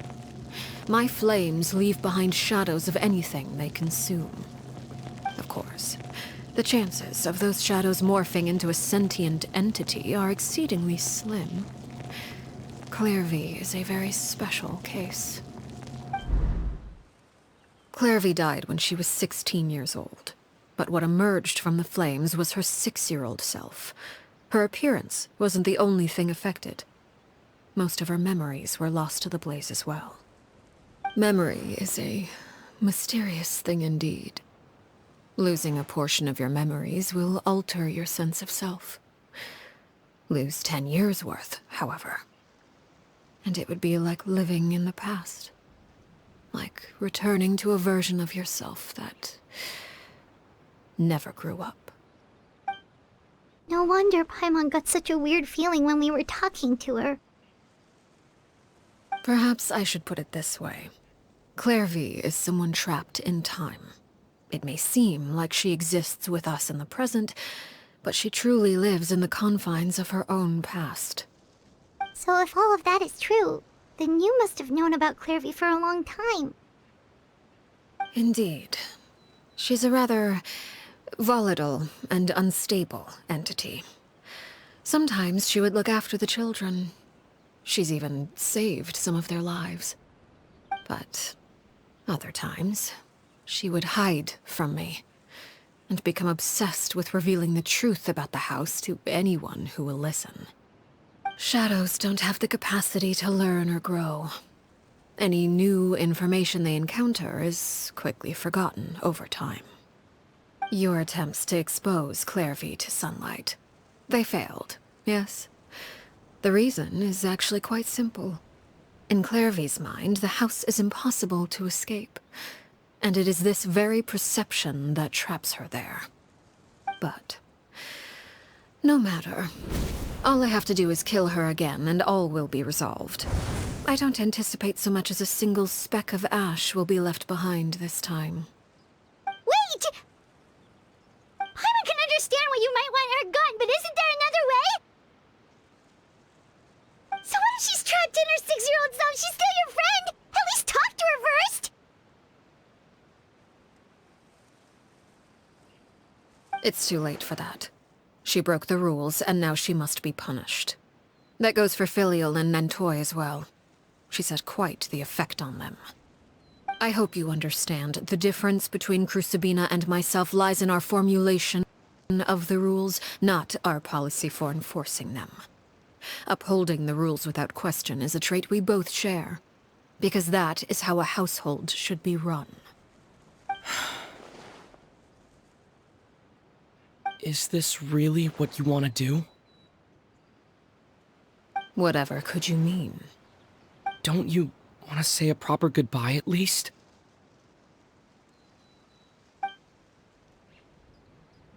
Whether as a killer or as a father, there are two things that must be avoided at all costs: anger and sorrow. Anger makes you impulsive. Sorrow causes you to waver. Well, it appears it's about time to proceed. Before we arrived, I told some of my well-behaved children to bring our troublemakers here by nightfall. I do believe I've kept my end of the deal. I give your friends quite a bit more time. As for what happens now, we'll just have to wait and see.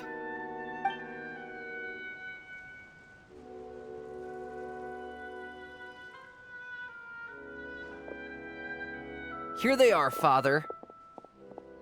Oh, you gonna execute him? Seeing something like that would actually be a first for me. Lenny! I'm sorry. I heard about how you helped buy us more time. But I still failed. I couldn't find a way to fulfill her wish. Huh? Are you... Perry? Indeed, it's been a while, Clairvy. Perry! Shh. Stay right there. I'm sorry to postpone our reunion, but first, I believe certain scores need settling.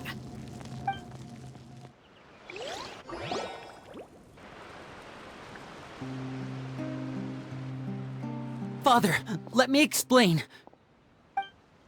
Out of my way. Father! You chose to conceal a threat to the house. And for that, you must be punished. Overall, however, I suppose your wrongdoing is hardly the most egregious of the bunch, so I'll deal with your punishments later. As for right now, the more pressing concerns are the traitors among us. By traitors? Do you mean us? Father, let me explain. We didn't mean to... Fultz, why don't you share what you heard? Yes, Father. Secret Midnight Meeting number 3. Participants, Filial, Nantoi, Sato, Toddy. Nantoi clearly said, if only Father wasn't the one who took us in. Sato added, I'm sick of this life. I just want to live as a normal person. Filial was the worst of them all. She called us crazies and said a bunch of mean things about Father. I did not! You're lying! Fultz is trying to frame us. It's not like I'm the only one who heard those things. After that, you and Toddy and a bunch of other people started talking about Clairvy. You were using all those things Clairvy brought up as an excuse to question Father. We're birds locked in a cage. The only way out is to destroy it. That's what you said, wasn't it? You little... You just want me gone, don't you? What did I ever do to you, huh? And you, Sheplo, have you forgotten who stood by your sickbed, watched over you, and changed your dressings? Come on, let's hear it then. What's your reason for all this?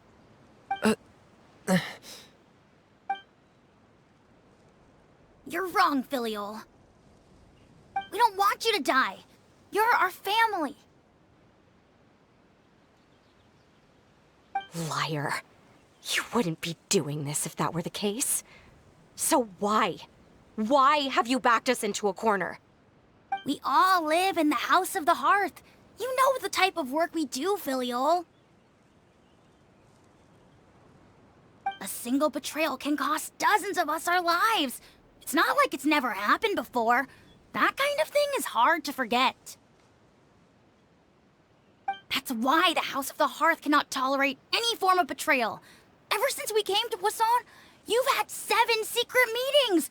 A lot of the things you talked about really crossed the line. You've been spying on us for half a month? Wait a second. Now that I think about it, the move to Poisson was just a way to make it easier to spy on us, wasn't it? Because we were all in one place. You've had this planned all along. Filial, Nantoi, I'm sorry. I owe you both my life. I owe Clairvy too. If it weren't for all your help after I got poisoned, I wouldn't be standing here today.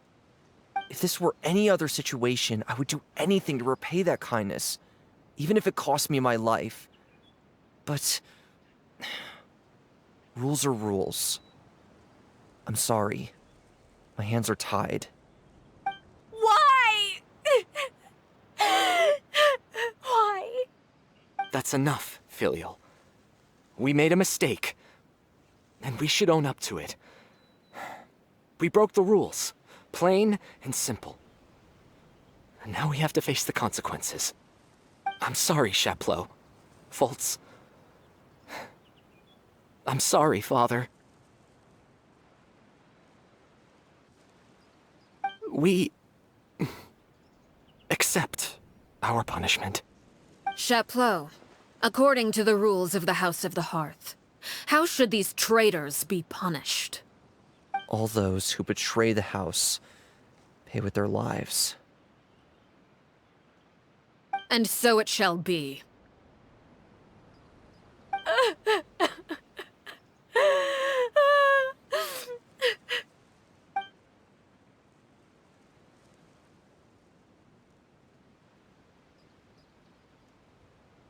Father, please wait! Something you want to say, Linny? Please reconsider, Father. What Filial and the others did, does it really count as betrayal? We all come from broken families. From the very first day we joined the House of the Hearth, we wanted nothing more than to make it a real home. But the truth is, none of us know what a real home should look like. I'm not saying I have all the answers. All I know is this. Killing Filial and the others may uphold the rules, but doing so will only bring us further away from being a real family than we've ever been. So please, Father, please, reconsider. I agree with Linny. Father, please. Linny, you...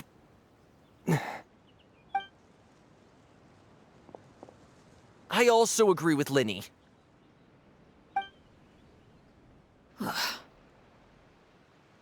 An order once given cannot be rescinded. However, given the extent of your determination, I suppose we shall have to go about this a different way. Draw your weapons and face me. Our weapons? Father, are you referring to a duel? Precisely. The rules of the house will not be altered. Traitors must be punished. However, resolving disputes with a duel is also one of our rules, one that also applies to me. Demonstrate a sufficient showing of strength, and I shall offer a concession. Wait. Beat Father in a duel? Impossible. Father is way too strong, even for Linny.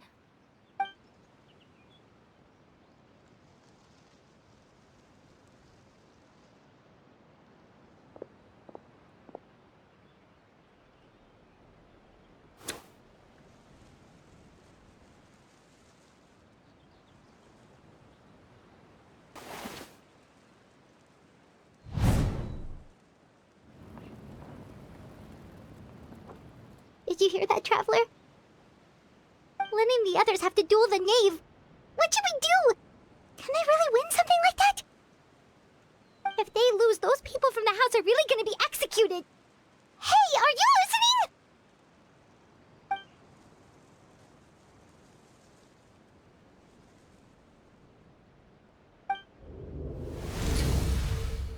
Don't you want to say a proper goodbye at least? Anger makes you impulsive. Sorrow causes you to waver.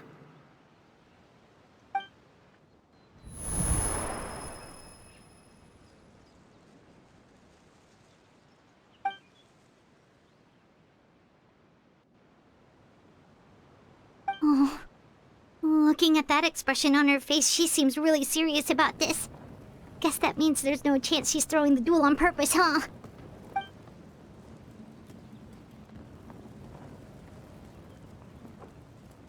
When guests are around, families are often on their best behavior. And any disputes are less likely to escalate. When the time comes, make the choice that you deem most appropriate in the situation, and lend your help to the House of the Hearth. What's wrong, Traveler? Hey, where are you going? Traveler? You're asking to join the duel against the knave? I'll allow it. We do have a ready-made dueling ring at our disposal, after all. All I would advise is this. Keep a firm grasp on your weapon, and give it your all. Any less, and you may just lose your life.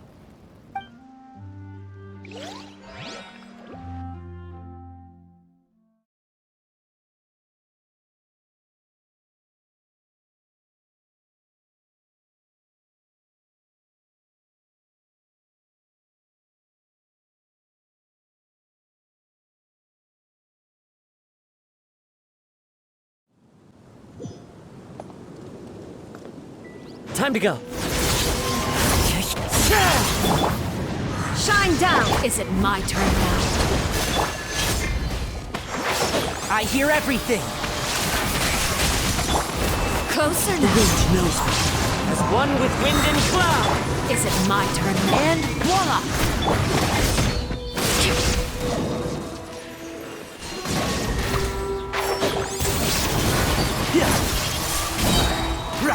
Is it my turn I'll uproot now? you!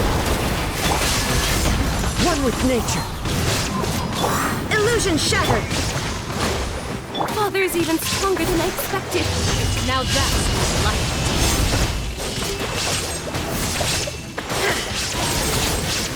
How amazing. Fallen leaves. Adorn! Can't see? With the fall of darkness, I destruction hear shall everything. rise. Control my brain. Have a taste of eternity. Shine down!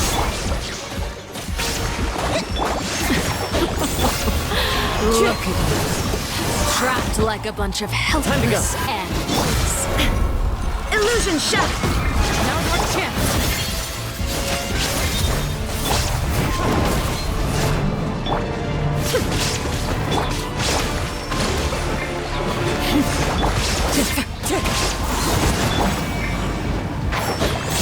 With these rising flames! Clouds high. Hang in there.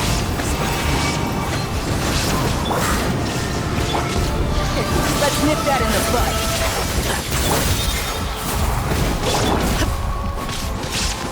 Is it my turn now?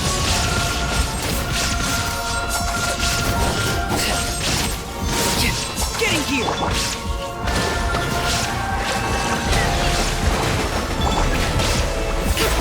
The countdown has begun. Like a fly tangled in a web. Uproot you! One with nature.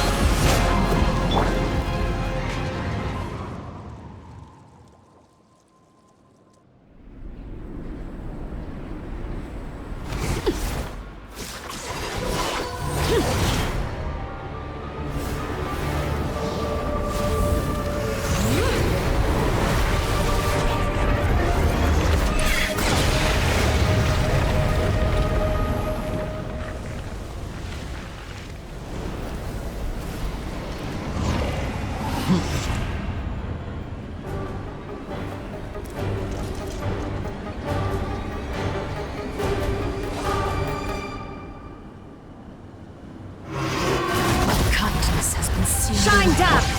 My blade is all that remains. Over here! Thorn might. There is no escape! Keep up. Time to pull some wood. Watch out for Father's movements! Look out! I've not finished my research.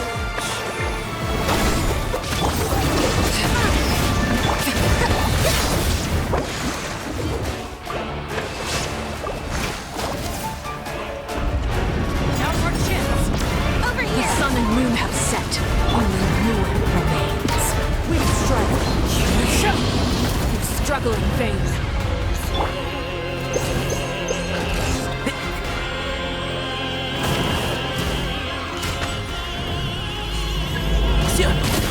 Watch out for Father's movements! Look out! Suntown is only the beginning.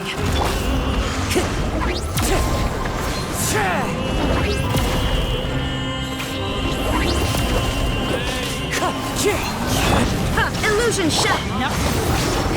Over here!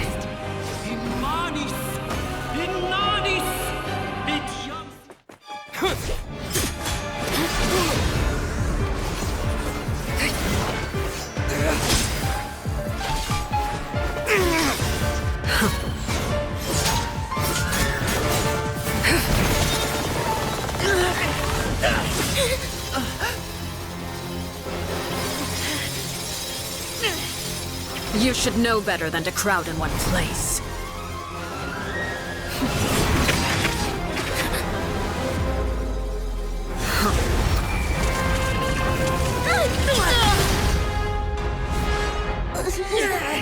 Oh, I know. No! I'm sorry, Father!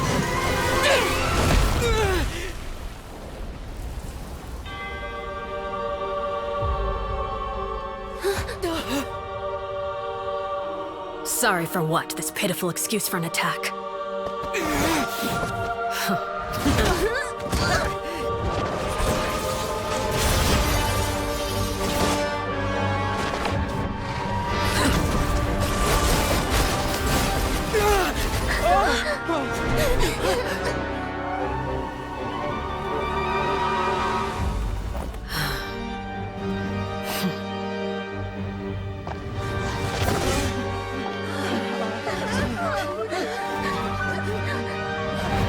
Father, no!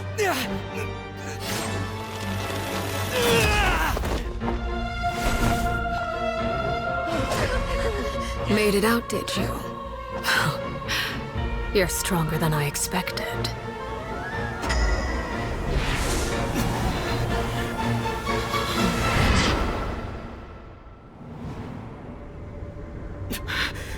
A crimson moon? I can't move.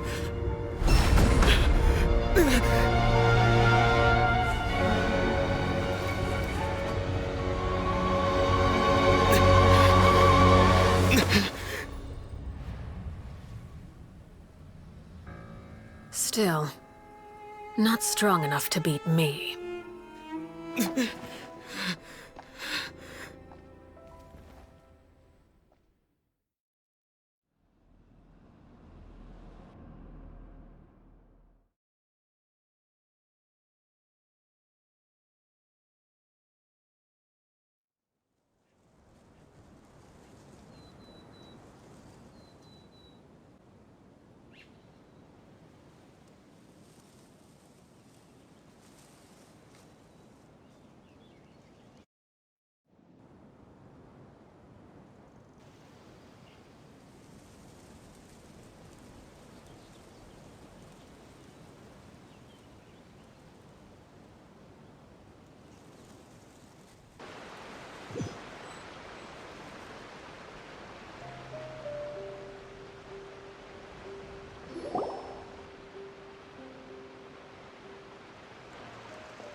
I believe we can end things here. It's not often that we get to enjoy the company of guests, after all. We wouldn't want things to get too out of hand. Brother, are you all right? Lenny. Given that I am the victor of this duel, as agreed, the punishment stands. No! I never thought things would end like this. However, everyone involved in the duel demonstrated a remarkable level of strength and determination. In light of this, I'm prepared to change the method of execution. Elwar, the bottled flames I gave you for safekeeping. Do you still have them? Yes? I wasn't sure what they were for, but I've kept them super safe. I didn't lose a single one. Wonderful. Then, in just a moment, I'll have you administer them. Bottled flames? Indeed. They're the product of a secret experiment. Under certain special circumstances, flames can be extracted from my person and preserved. Once ingested, searing pain will spread across every inch of your body. No harm will come to you physically, but your memories will be burned away. If you can withstand the pain. When you awake, you'll have forgotten everything you know about the House of the Hearth, and will be expelled from the organization. In other words, Administering this concoction will kill the version of you that grew up in the house, and give you a new identity.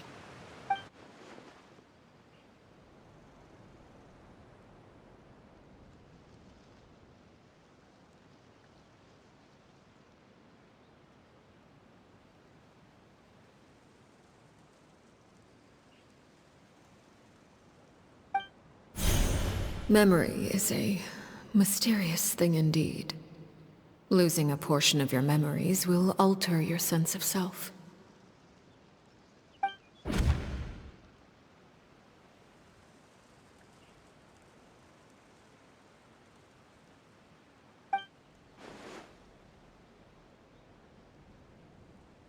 So, you're just letting us go, Father? You misunderstand. Memories are extremely important. Once consumed by flame, the version of you standing before me will die, and our secrets will die with you. So no, I don't intend to just let you go, because the person who survives will be nothing but a stranger. Even so, I won't have to live in fear anymore. I'm sorry, Father. I'm sorry I let you down, but I really... Don't cry, Filial. You haven't left the house yet, so there are still rules to be followed, yes? Remember what I taught you. Anger makes you impulsive, sorrow causes you to waver.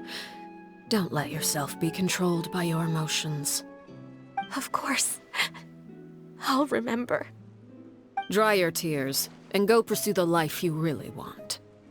Yes, Father. Chaplot, Foltz, Elwar. Take them back to Poisson. And bring Linny and the others as well. I prepared 3 extra vials of bottled flames. As for whether to take them, the choice is yours. Goodbye, children. The next time we meet, I will no longer be your father. Thank you for all you've done for the house. I hope you have bright futures ahead of you.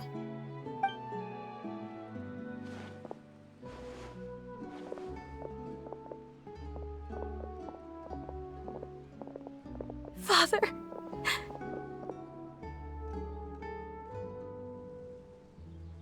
Let's go.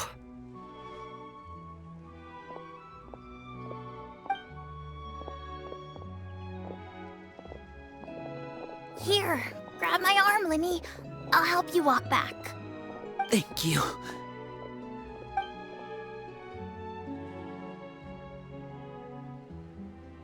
Clairvy.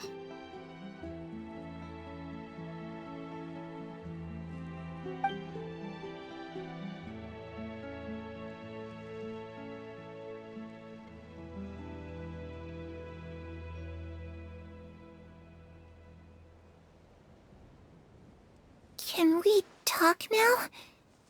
I've been waiting for a super long time. You really are Perry, aren't you? I haven't seen you in so long. How come you're all grown up? Wait, did I somehow travel to the future on accident? Or am I dreaming? What a long dream. Neither. You died, Clairvy. That's what happened. You could have at least sugarcoated it a little. Look, she's that speechless.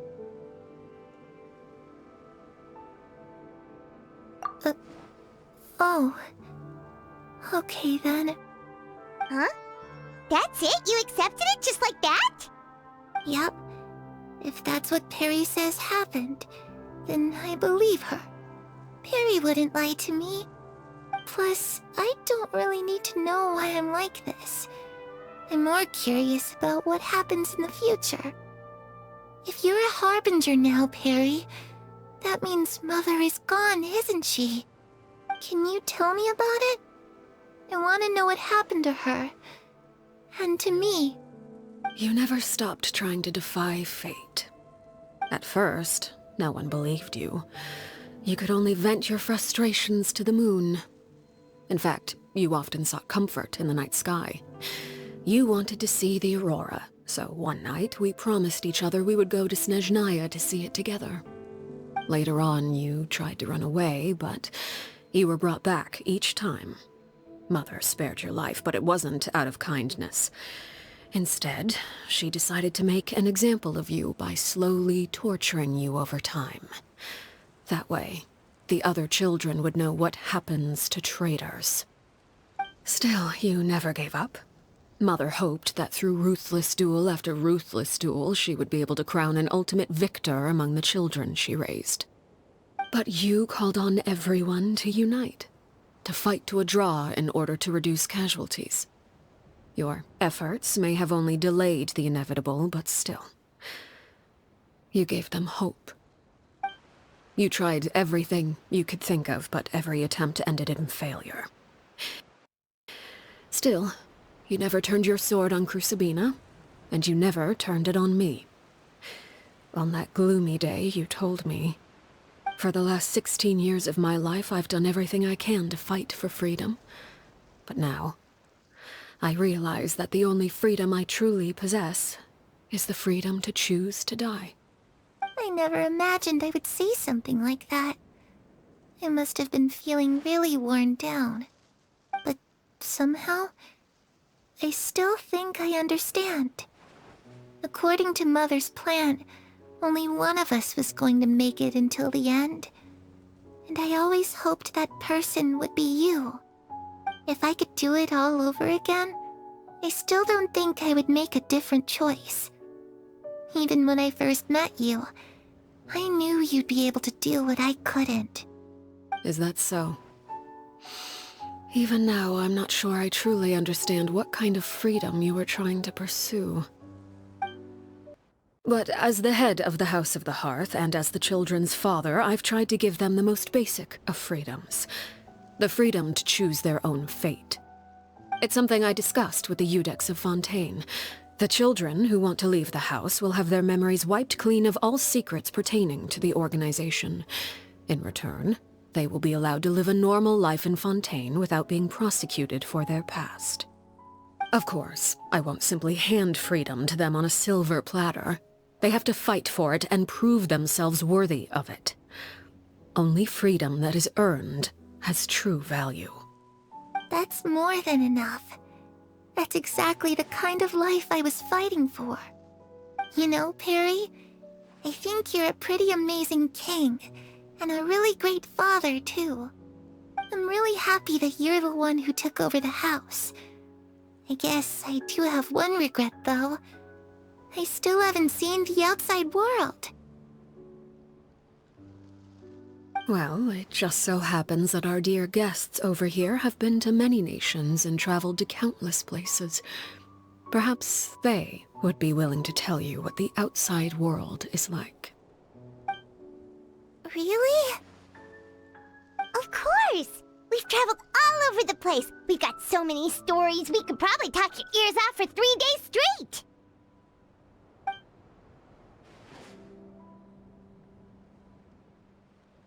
You know, I used to dream of being a bard.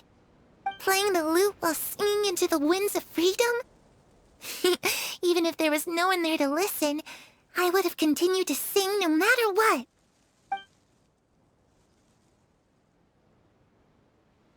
Ah, that's where Mora comes from.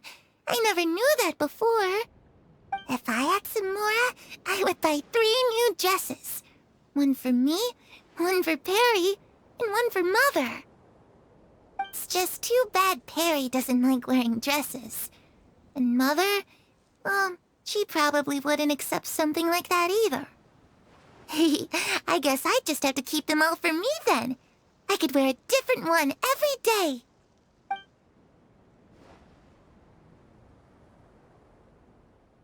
Those yokai you mentioned, what do they look like? I once saw a drawing of this one guy with horns on his head and a super scary face. Are there any yokai like that? Oh, sounds like you're talking about an Oni.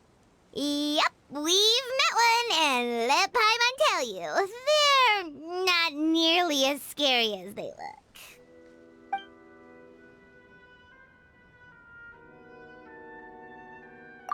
I was always too afraid to skip Mother's fighting lessons. But at the academia, I bet you could do all sorts of secret things in class. Things that have nothing to do with studying. I'm just kidding. Being able to study whatever you want without having to fear for your life actually sounds pretty great.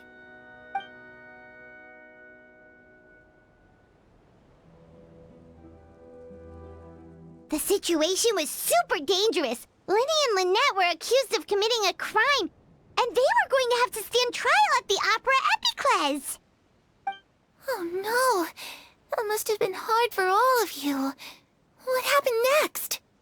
Don't worry, we were able to turn the situation around super quickly. All thanks to Detective Paimon, of course.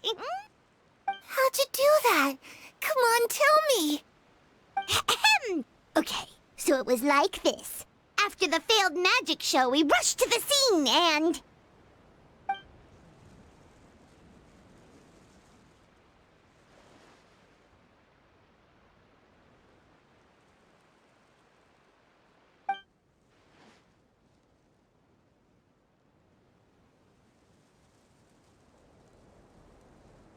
Shadows don't have the capacity to learn or grow. Any new information they encounter is quickly forgotten over time.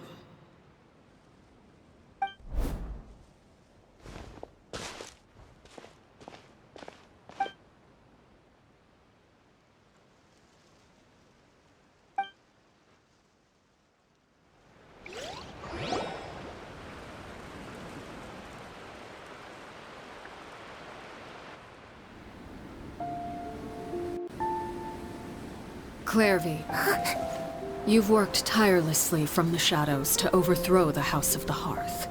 Now, by my authority as the Knave, I shall announce how this matter ends. You are hereby expelled from the House of the Hearth. You are no longer tied to this place, nor are you bound by its rules. You're saying that I can finally leave? I get to experience the outside world as well? Oh, I almost forgot. There's no getting older for me. Still, seeing who you grew up to be makes me really happy, Parallel. Take care of yourself. Goodbye. May we meet again someday.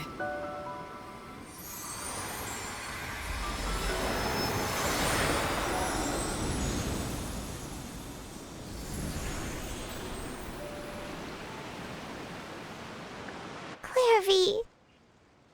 She left so soon. Paimon didn't even get to finish her story. I also have certain sentiments left unsaid. I wanted to tell her that the aurora I saw in Snezhnaya was just as beautiful as the ones in the pictures. But a shadow's memories reset at dawn. Had we delayed any longer, we wouldn't have had the time to say goodbye. Whatever regrets may linger, let them be lost to the coming of a new day. Father? It's Linny! Hey, Linny!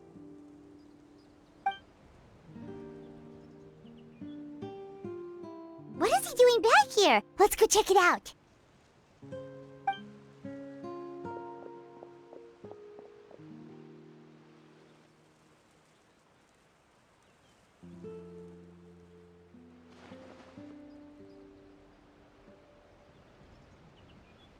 Father, the bottled flames have been administered. Filio and the others have left the house. And you? What have you decided? Thank you for giving us that choice, Father. But we never wanted to leave the house. It's the only home we've ever known. Lynette and Fremine feel the same way. They're recuperating back at the Hotel Bouffe d'Été. But I decided to come back and tell you where we stood. I'm sure you're well aware of the expectations I have for you. I want you to follow in my footsteps and become the next king of the house. Yet you seem to have different ideas. I must admit, I'm rather surprised by your decision to stay. There's nothing wrong with choosing to live a quiet life. Leading this organization is a heavy responsibility, one not so easily carried by someone forced onto the throne. I just never understood what you saw in me. What made you believe I was deserving of that throne? You're brave, talented, and, most importantly, you cherish your family. You would do anything to protect them, even if it costs you your life.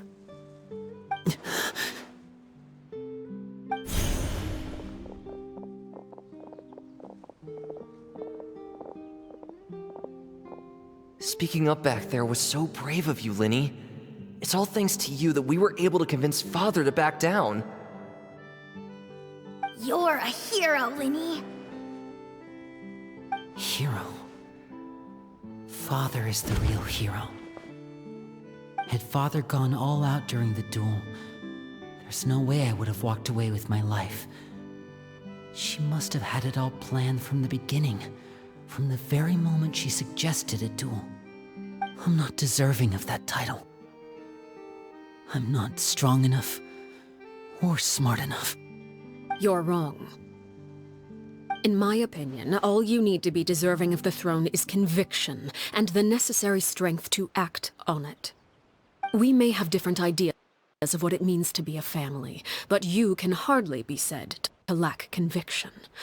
What you truly lack is strength. For someone of your talent, though, that's something that will come with time. Even without that strength, you still chose to face me in a duel, even though the odds were stacked against you. That capacity to honor your convictions is what I truly see in you. Father. No one knows what the future holds, what tragedy or triumph may be in store. Being at the head of this organization requires the strength of will to face whatever comes. Caution will only hold you back. If reaching a certain standard were required to go after what you want, I would never have succeeded in killing my predecessor. Back then, there was still a considerable gap between our abilities. Strength may decide the ultimate victor, but those who let a lack of strength dictate their decisions or undermine their convictions will never be worthy of the throne. I understand, Father. Thank you. Children must grow up to surpass their parents. Only then can a family continue to flourish. The road ahead is not an easy one, so I'll ask you one last time. Are you certain you want to stay? You've done so much for me, Father, and that kindness must be repaid. Plus, with Project Stuja at hand, there are many dangers ahead, and I, for one, don't intend to back down. Protecting my family at all costs, that's my conviction. Then you're welcome to stay. As for Project Stuja, you need not be too concerned. If those cowardly businessmen and heartless dignitaries try to take us down, I'm prepared to teach them a lesson. Having members who longed for the light was our organization's last weakness. With those members no longer among our ranks, the House of the Hearth is like a spider hiding in the shadows. We need only wait for our prey to come to us. At present, our imperative is to use their plan to our advantage. In doing so, a crimson moon shall rise amid the frigid blizzards of winter. No demonstration of loyalty shall go unrewarded, and no sacrifice shall be in vain. As for the two of you, whether we meet again as friend or foe, I'll remember the camaraderie we shared in this moment. No matter how arduous the journey ahead, I hope we both reach our desired destination.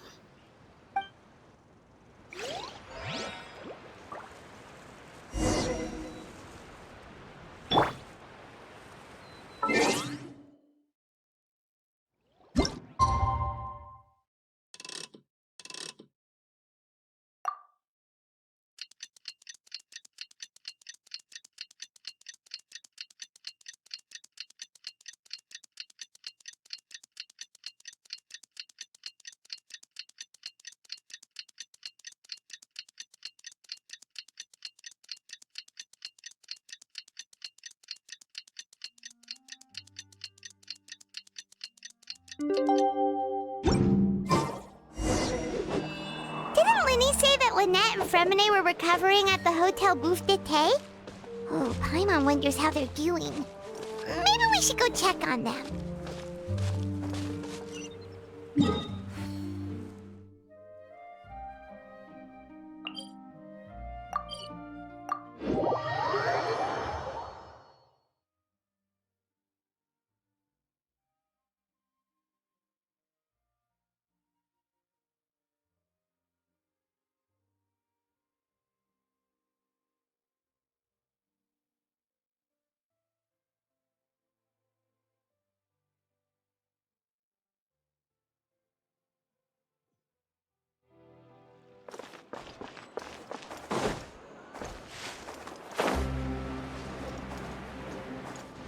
Yeah!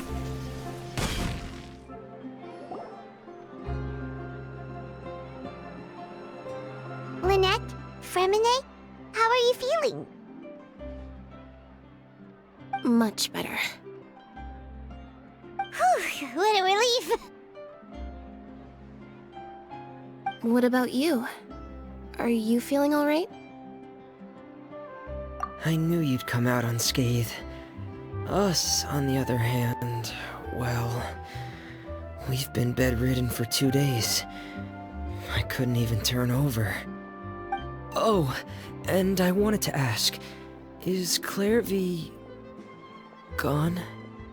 Linny and the other members have left Poisson and returned to the House of the Hearth. According to him, there haven't been any more sightings of a spirit roaming the house. I see. I'm glad. Father came to check up on us 2 days ago and told us about what happened with Crucibina and Clairvy. Actually, I've met Crucibina before. Wait, what? You've met the former knave? Crucibina died a year after Clairvy. It was during the year between their deaths that I joined the House of the Hearth. Crucibina had an extremely cruel and radical way of doing things. While she was alive, the atmosphere in the house was suffocating. When I joined, though, the experiment she valued so much had already come to an end, and all the people involved, dead and injured alike, were gone. Crucibina never talked about the past with us newcomers. A couple of months after I joined, Father killed Crucibina and burned all her files.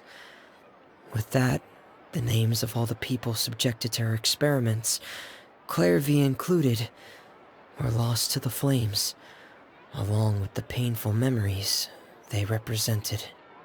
Father took in Lenny and me a couple months after that, but she never mentioned anything about Crucibina or Clairvy. It really seems like something she was planning to keep to herself. The last time you talked to her, did she mention why she kept it a secret for so long? She said she didn't want us to be affected by the darkness of the past. She was worried we'd develop a false sense of gratitude towards her if we knew about it.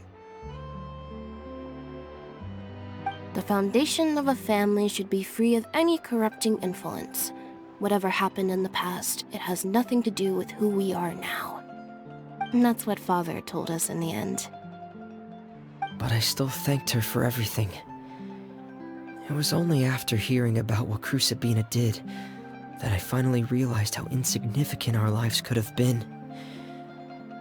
The members of the house meant nothing to her. To say that she valued them in any way, even just as a tool, would probably be giving her too much credit. If Father hadn't taken over the House of the Hearth, I probably would have already... Father rarely brings up the fact that she saved us. She doesn't believe that being indebted to her should be what ties us together. But even if we didn't owe her anything, we would still choose to stay. Because this is our home. We may have arguments or times when we feel wronged. Some people may even choose to leave. But as long as Father is here, we will always have a home. Whether the path before us is bathed in sunlight or shrouded in shadow, we'll follow Father wherever she chooses to go. So I wanted to say thank you for helping us make it through this crisis. Without your help, we could have lost a lot more along the way. Oh, we didn't do anything, really.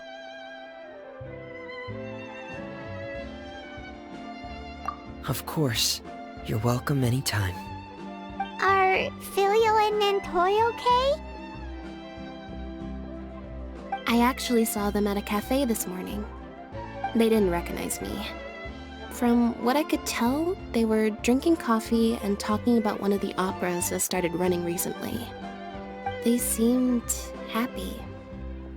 If I had to take a guess, I would say they finally found the kind of life they always wished for.